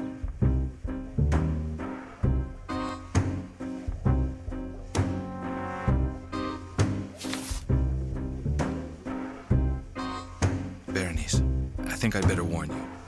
This Paul Eaton is mixed up in some dirty business. I just hope the boss, Albert, did not trust Eaton too much. Paul and old man Hulot? Of course they know each other. They even got really chummy. Hulot, the boss? Is he there? Maybe he noticed some things that you missed, Bébé. You know, you might have been too busy staring at that tall, dark American to notice anything peculiar about him. Albert is not here. I was supposed to meet him here this morning, but he's not come by today. You know, Mac, Albert Hulot has not changed. He's as weird as ever. If I see him, I will tell him you're looking for him. Have you seen anything of Paul Eaton since? No point getting all jealous, Mac. You're the only American in my heart. I've not seen Eaton here again. And as for Albert, the owner, I have no idea. I suspect Paul pulled off the scam of the century and fled to Borneo. Berenice, I'm just asking you to be careful. This business is complicated and more dangerous than it seems. Anyway, I'm off. See you soon. Ciao, Mac. Take care.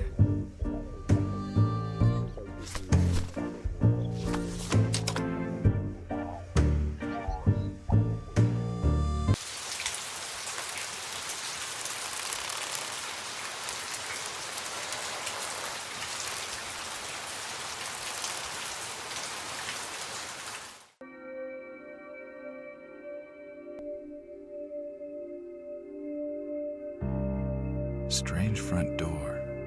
An improved version of all the other locks I've come across so far.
If I can be of any assistance, sir? Yes, Visitors are not admitted, sir. Would you kindly leave? You are mistaken. I'm not just any old visitor. I've come to make inquiries. Inquiries about the occult. Visitors are not admitted, sir. Would you kindly leave? The knowledge stored here would be impossible to find anywhere else. Even the Sorbonne is but a pale shadow of your great learning. Our library contains knowledge and secrets that cannot even be found at the Sorbonne. The Brotherhood of the Supreme Order of the Rosy Cross are the most erudite people in the Western world.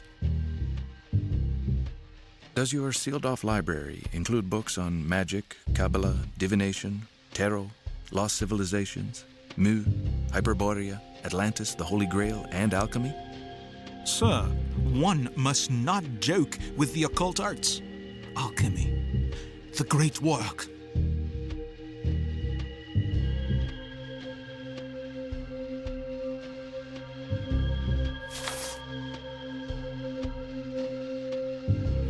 How does one attain this great work? Must one first become a Supreme Brother before contemplating all of its power? Like your SBGDA? Your alchemist? The great Ouroboros has spoken, sir. GDA is no more. The SBK is our supreme leader now.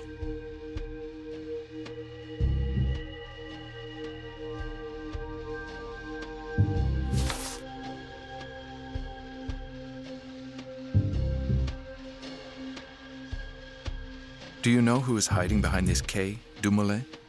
The same man who invited Gracie Eaton to join you, setting a fox to mind the geese. Eaton. Gracie. Adeline. That woman will never lay her eyes on us again. Betrayer.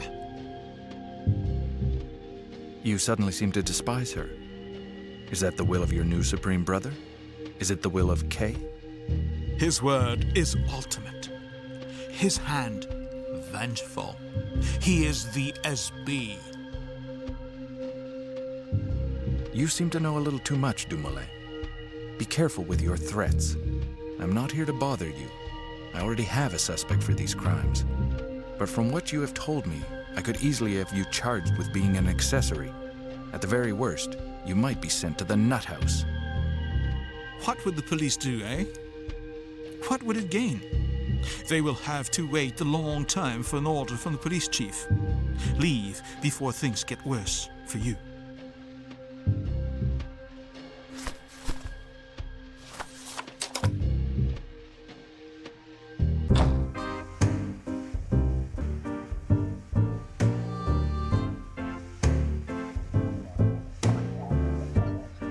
Mac, I'm gonna start thinking you can't do without me. Did I forget something at your place?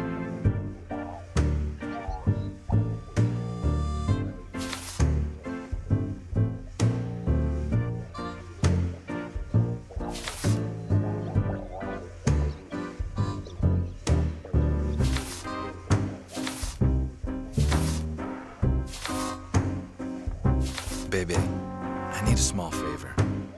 I have to infiltrate the Brotherhood, and I need a fake letter of introduction.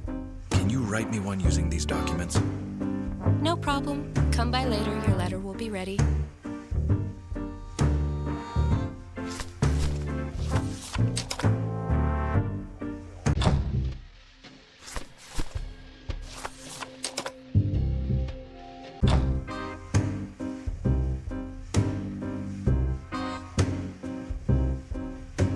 Mac, I'm gonna start thinking you can't do without me. Did I forget something at your place?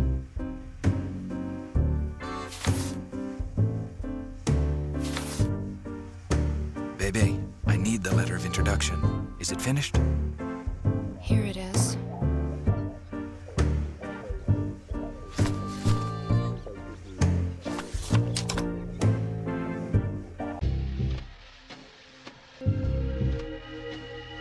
As I have already told you several times, sir, you cannot obtain any information here. As the doorman, I'm responsible for the security of the premises.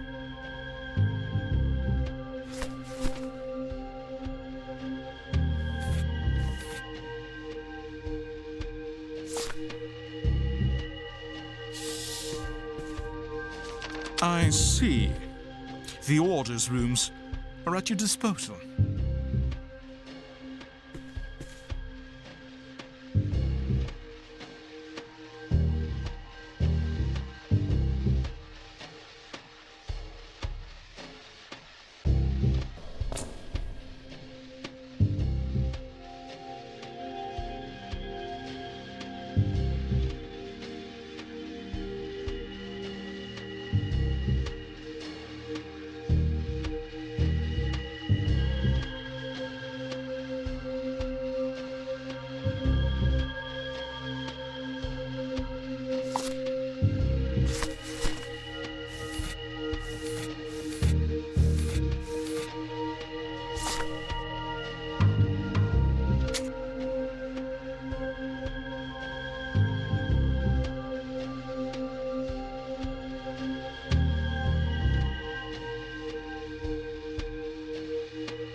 Other languages people no longer speak, myself included.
A real alchemy kit.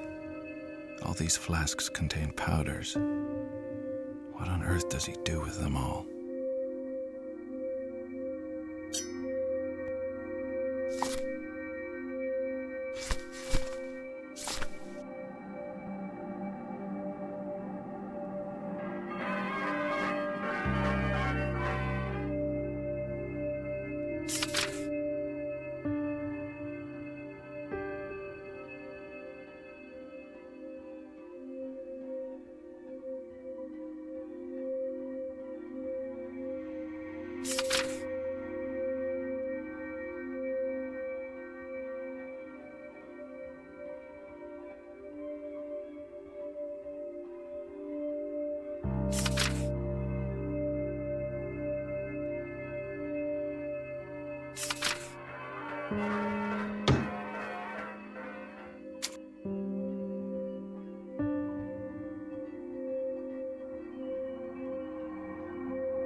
But he couldn't stop me from joining the Templars.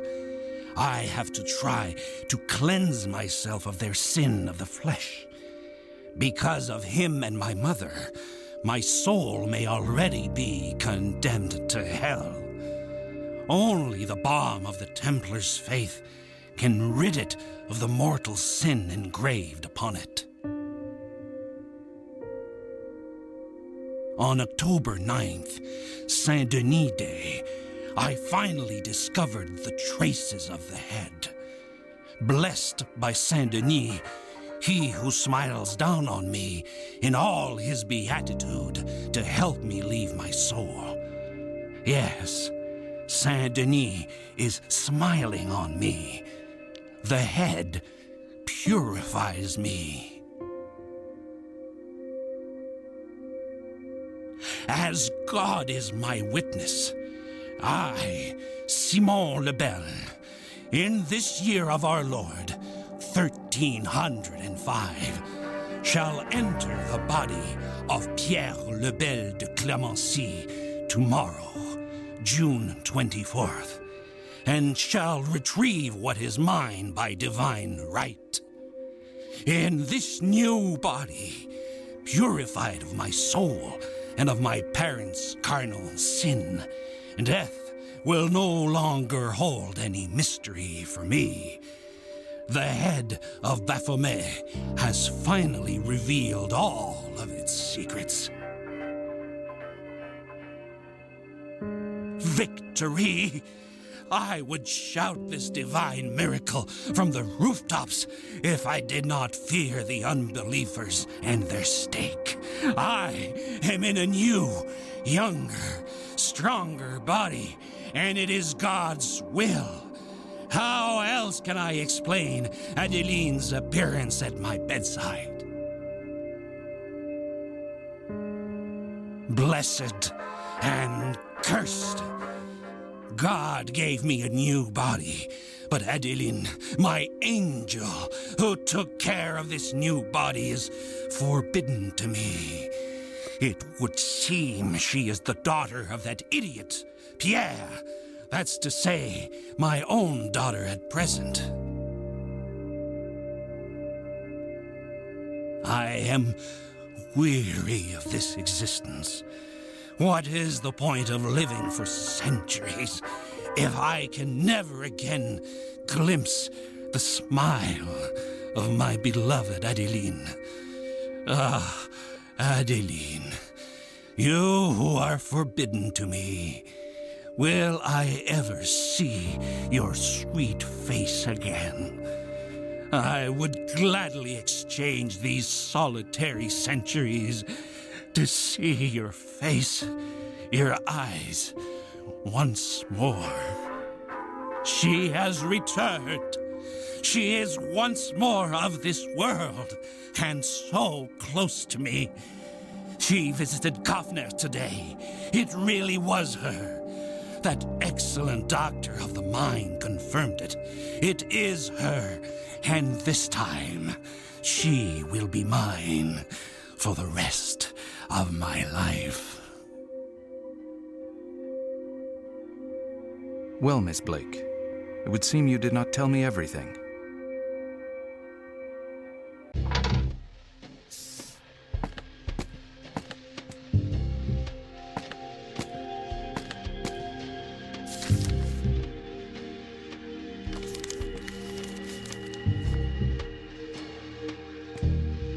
Right, that's all I needed. Blake's been abducted and the kidnapper takes himself for a Dialpe. And naturally he wants the head in exchange. As if I knew where it was.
McPherson.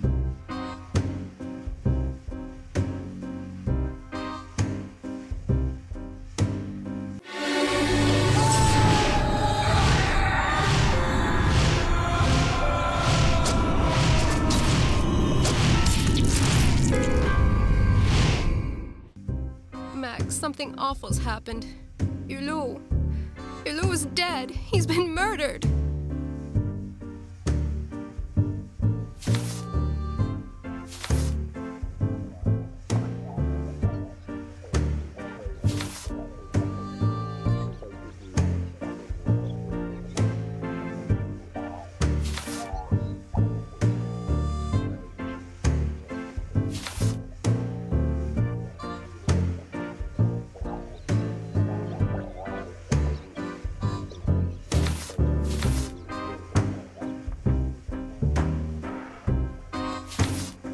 Berenice, we have to get to the bottom of this before everyone else dies.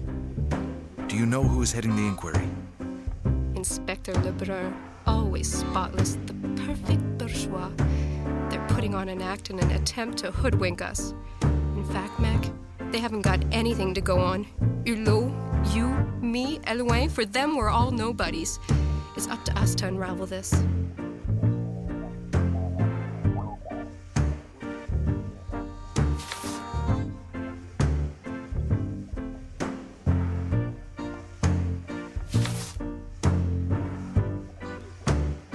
It's awful.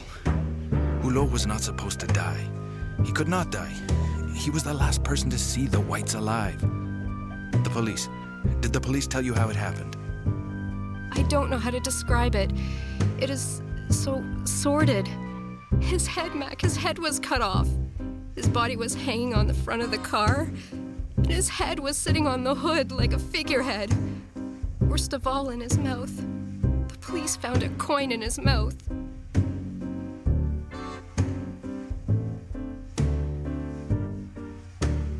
Berenice, Hulot is dead. We have to be careful, too. Was it the police who told you?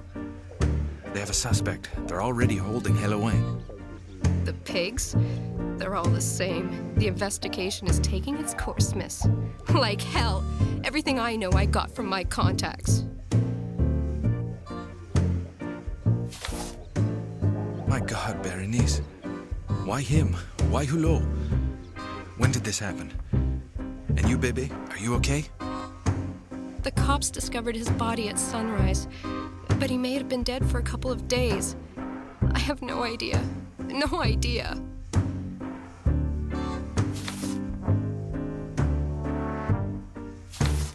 Hulot dead, and the soul of the Alembic gone with him. We've all lost a great friend, Berenice. Keep your chin up, baby. Don't let them get you down. There's still the Alembic. Hulot started from nothing. He worked as a construction worker on the metro before becoming a very important patron of the arts. You know, a big shot.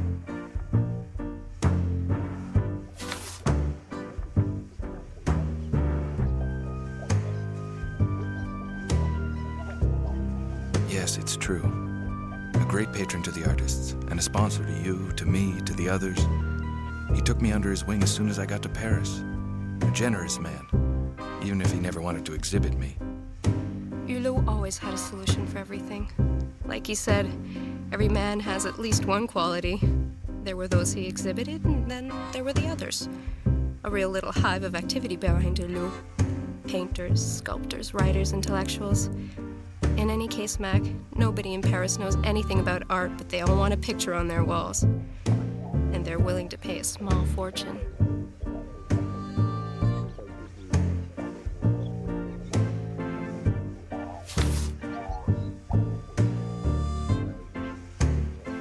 I feel as bad as you do, Berenice.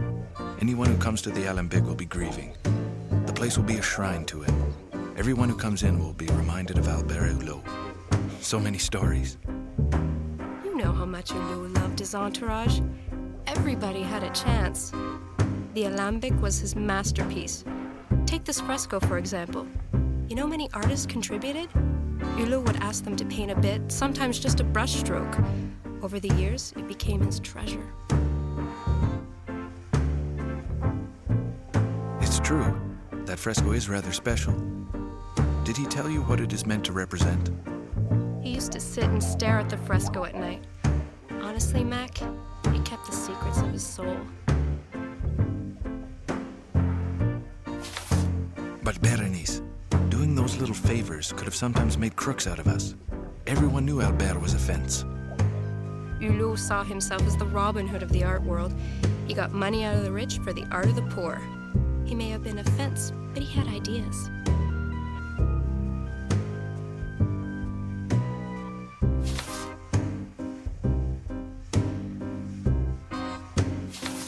Berenice, relationships like that only bring trouble, either with fences or with the police.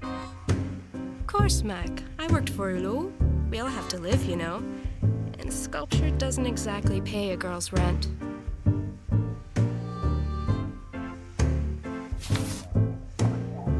You say you've copied works of art for Hulot? Has he commissioned any work recently?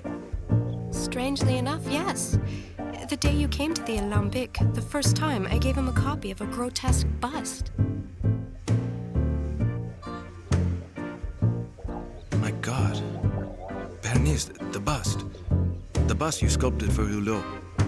Did it look like what you see in the sketch? It is exactly the same. Hulot asked me to make a copy. I gave it to him the night you came. Mac, I'm scared. What is going on?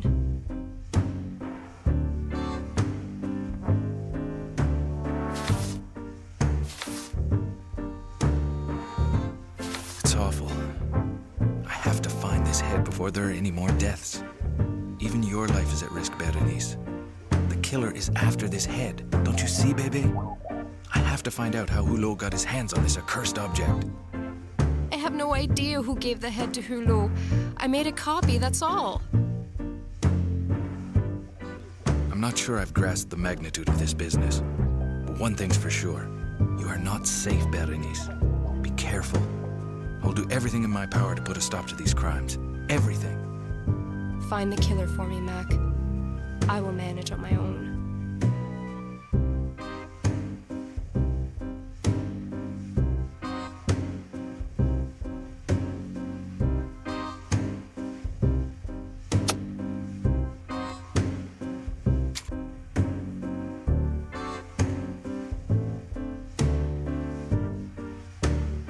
Hulot. What was the secret you had hidden right under our noses all the time?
Hulot, what was the secret you had hidden right under our noses all the time?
Hulot, what was the secret you had hidden right under our noses all the time?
Again. Wasn't getting my son arrested enough for you? I believe your son is innocent, but I need evidence so I can prove it. Do you think so? My son left me the key to his office safe. Here, take it. You'll find what you're looking for in there.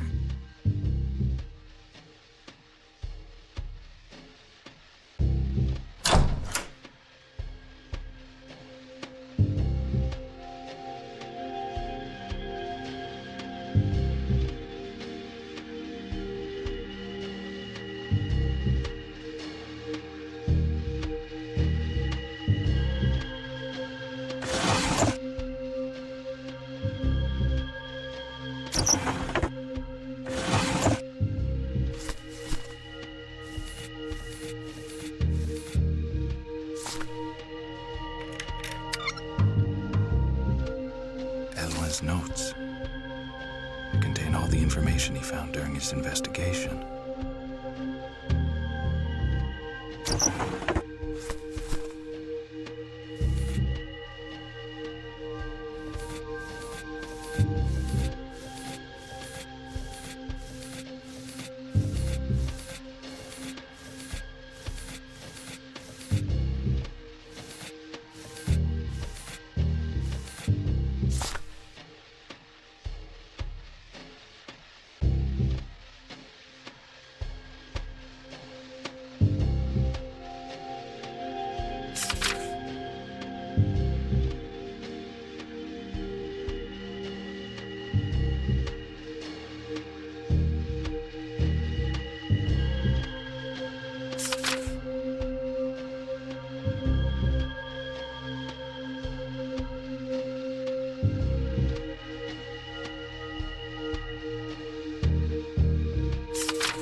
Mac. I don't know what to think anymore, Mac. Berenice, there it is. You recognize your own handiwork? The heads of Baphomet, exact copies. Not even my expert eye can distinguish between the original and the fake. Mac, what you see here is my life's work. It is really perfect. It is good work. I'm not sure I've grasped the magnitude of this business. But one thing's for sure. You are not safe, Berenice. Be careful. I'll do everything in my power to put a stop to these crimes. Everything. Find the killer for me, Mac. I will manage on my own.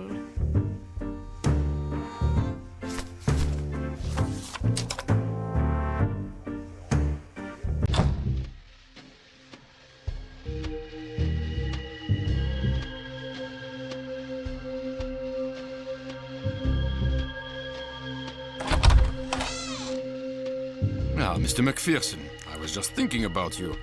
Good to see you again. Have you brought me any more culprits?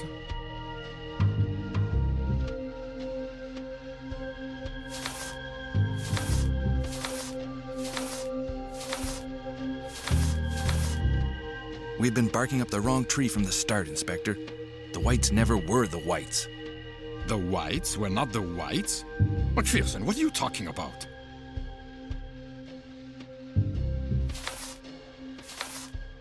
The Whites do not exist. I have their passports here. They are American citizens. They did not arrive in Paris a few days ago. They got here over a month ago. You want to know what name they used? Johnson, Inspector. All right. Let's suppose they were using pseudonyms. Could you tell me why?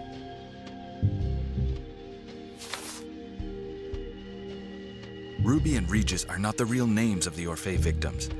I have in my possession a ring that clearly indicates the woman's name was Faye. Well, that does not prove anything, McPherson. What about all the sweet talk, huh? Faye and Ferry. Of course. Why complicate things to my Ferry with love? A letter signed Sophia Blake confirms that they were hired to commit a robbery. The letter is addressed to Faye and Jerome Johnson, Inspector. Thieves? What did they steal then, McPherson? We did not find anything in their room, and moreover, no one has brought up charges. Explain that.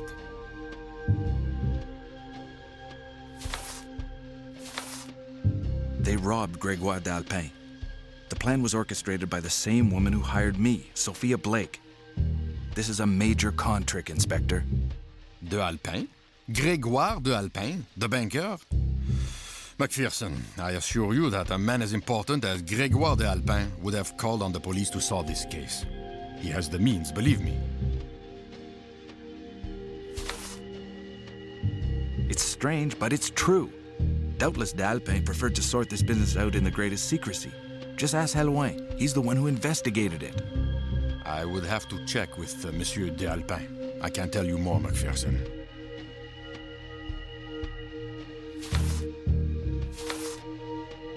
If you have any doubts about d'Alpin's involvement, I have something that will convince you, Inspector. A glass vial, taken from his home, identical to the one found broken in the White's room. McPherson, Grégoire d'Alpin is surely not the only man in the world to own such a vial. It proves nothing. Stop protecting d'Alpin. He's the only man in Paris who can obtain these vials. The only one capable of putting this gas inside them. The purple gas he uses to put his victims to sleep. Leave the vial with me. I will have it examined. Here you are. Thank you, McPherson. Inspector Lebrun, what I have shown you is irrefutable proof of Hellouin's innocence. I found the knife used to cut off the victims' heads. The murder weapon must be a knife of extreme precision, medical precision, with an incredibly sharp blade. Show me what you have, McPherson. This is the murder weapon, just as I found it at Grégoire d'Alpin's home. Thank you, McPherson.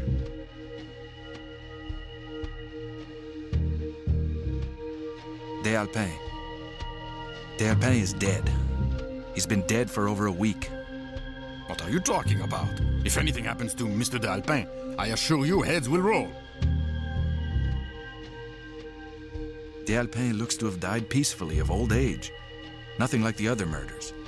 I have a photo here. See for yourself. Even if Mr. de Alpin had died of natural causes, it would not prove Hellouin's innocence, Macpherson. Quite the contrary. If de Alpin has been dead for over a week, he couldn't have hired Hellouin to investigate. Do you not see, Inspector? Somebody else hired Hellouin. And I suppose you're going to tell me who this mysterious person is, Mr. Macpherson.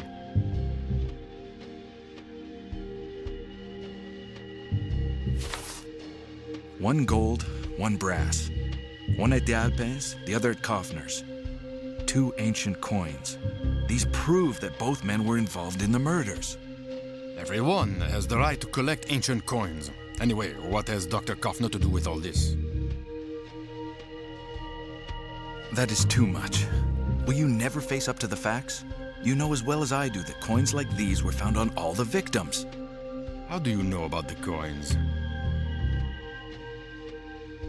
A couple of anonymous sources are enough to keep me abreast. Beauvais will get an earful about this. Leave the coins with me. They are evidence.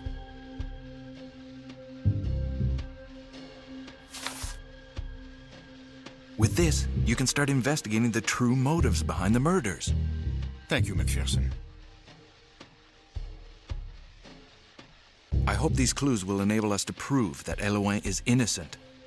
I will speak with Hellouin, and we shall see.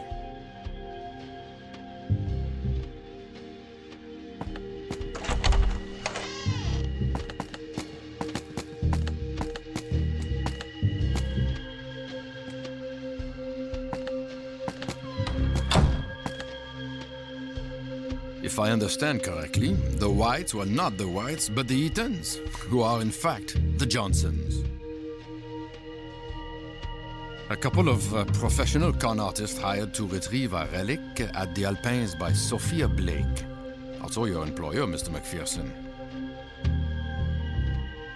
Yet according to this note, Sophia Blake is currently being held hostage by Mr. de Alpin. Would it be the same de Alpin we see dead in these photos? Do you understand anything? It's just that... That is to say that you and me are going to have a little chat to set this story straight from the beginning. Lebrun, aren't you tired of making people believe this story? The evidence is there, on the table. Sir, I advise you to go back to your paintbrushes and leave the authorities to do their job. Now, if you will excuse us... May I retrieve my documents? Consider these documents as facts, Mr. Macpherson. And without facts, there is no proof. Yes, and there's the proof of my innocence, Lebrun. We shall see about that, Hellouin. We shall see. Mr. Macpherson, goodbye. Poor Hellouin. I did what I could for him.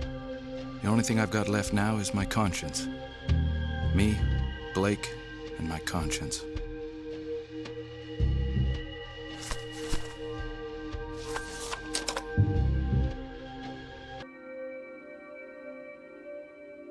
Mr. Macpherson, did you know that in Tarot, the hanged man is not put to death, but confronted by his destiny instead? Arriving at his journey's end, he is able to see his life again from a new angle. Sometimes, a man thinks of certain events again and discovers that he was tricked, betrayed. McPherson! Help me, Gustave! Don't let him! He's insane! This painful blow, this moment when our convictions, our beliefs, our passions are shattered. When you discover your life has been nothing but lies, trickery. McPherson! Help me down! He'll kill me! He'll kill you! Like he killed all the others! He killed them all! That Kaufner, he killed them! Charged! All guilty of having tricked me, betrayed me, stolen from me. Just as you did Blake. And just as she tricked and betrayed you too, Mr. Macpherson. The Baphomet is mine! It has been mine for centuries! It is my immortality! Give me back the head, Macpherson, or she will be sentenced before the tribunal of God!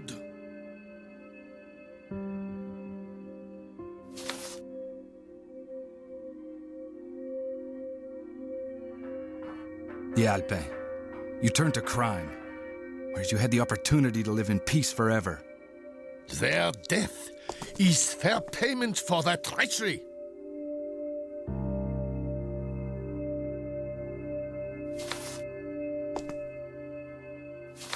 Haven't you understood that nothing in all this can wipe out your suffering, your grief, your Adeline? The memory of Adeline lives on stronger than ever.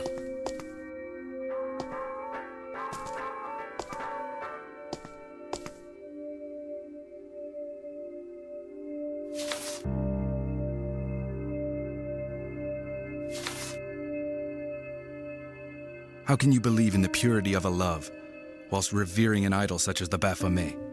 You disgust me, D'Alpe. You are unworthy of your Adeline. You are unworthy of any woman. Take back your precious treasure. Cherish it.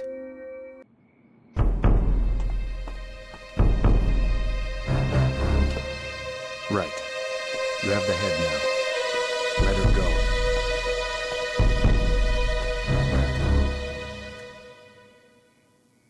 Blundering idiot! Did you really think I would let you leave with my secret?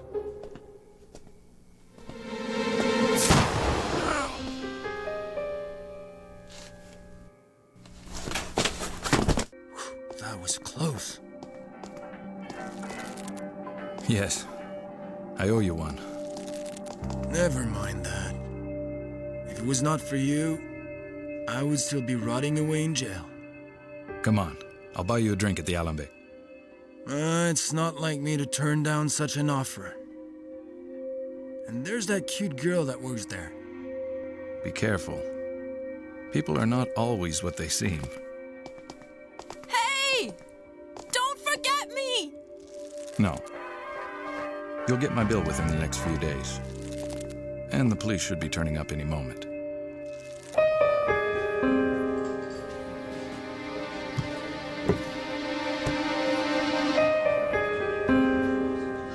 Is Goffner right? Was he really de Alpin? What difference would it make? He's dead now. He might have been immortal. He's not any longer. What some people will do for power. Yes. There are people who would do anything for power and money. But not us.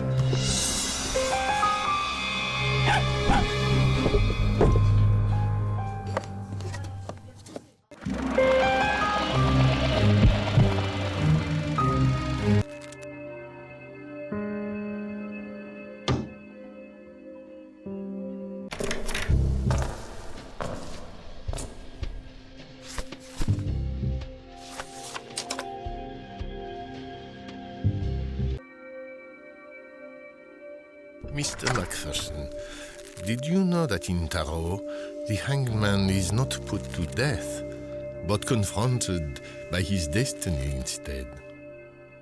Arriving at his journey's end, he is able to see his life again from a new angle. Sometimes, a man thinks of certain events again and discovers that he was tricked, betrayed. McPherson!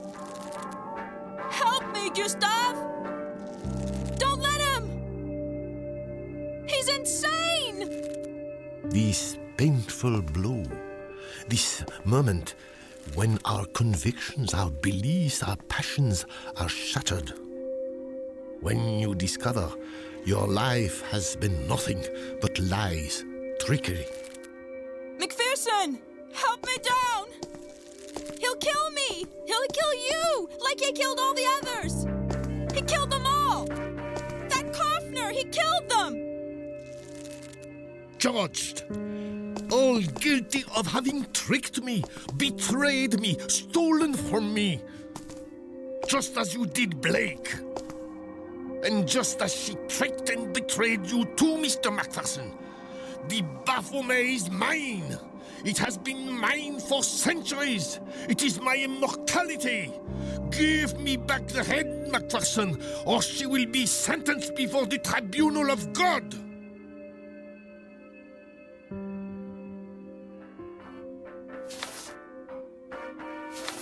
The Alpin. You turned to crime, whereas you had the opportunity to live in peace forever. Their death is fair payment for their treachery.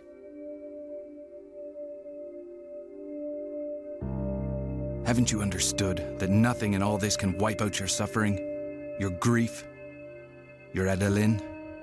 The memory of Adeline lives on stronger than ever.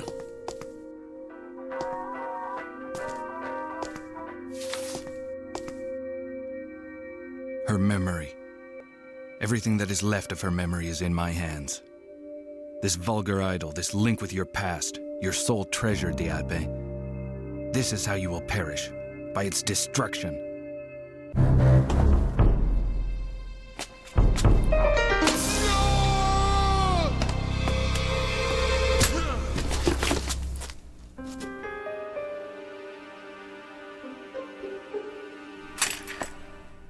Hey!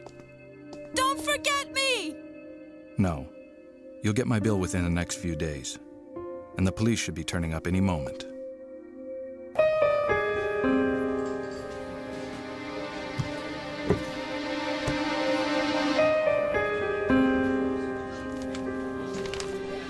What happened to Kovner? What do you think? The cops carted him off, and he's rotting in jail now. What some people will do for power.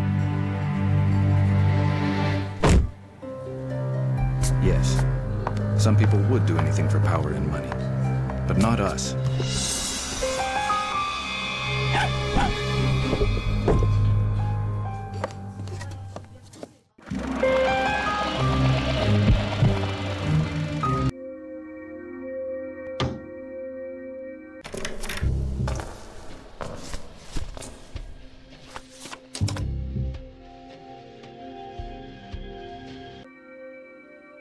Mr. Macpherson, did you know that in Tarot, the hanged man is not put to death, but confronted by his destiny instead?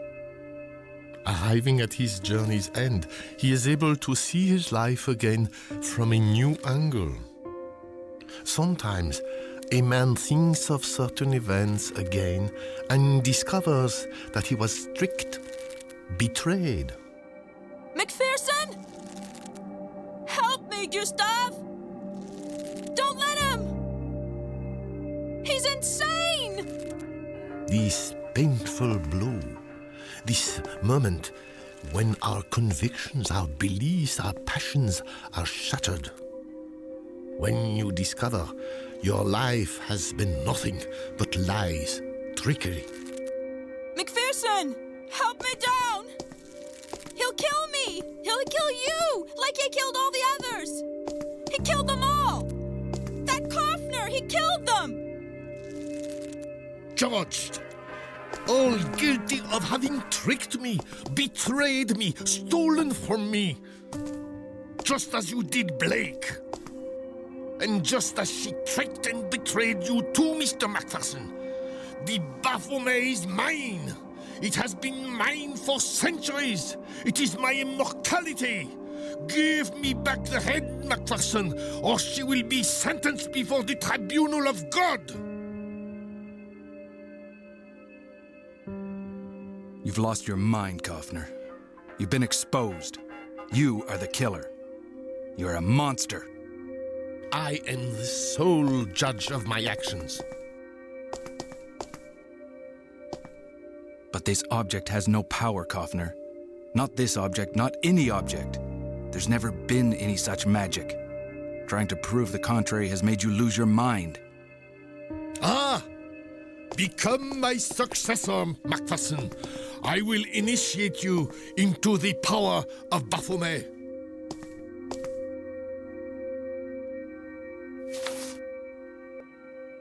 I have no desire to succeed you, Dr. Kaufner.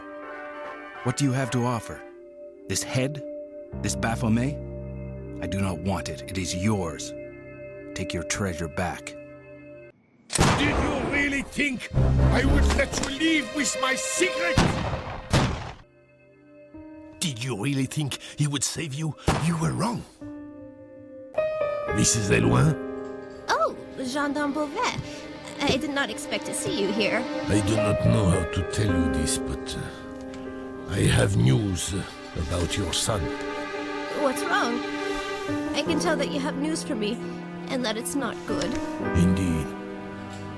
I would rather tell you in person before the newspapers get hold of it. The execution will take place the day after tomorrow.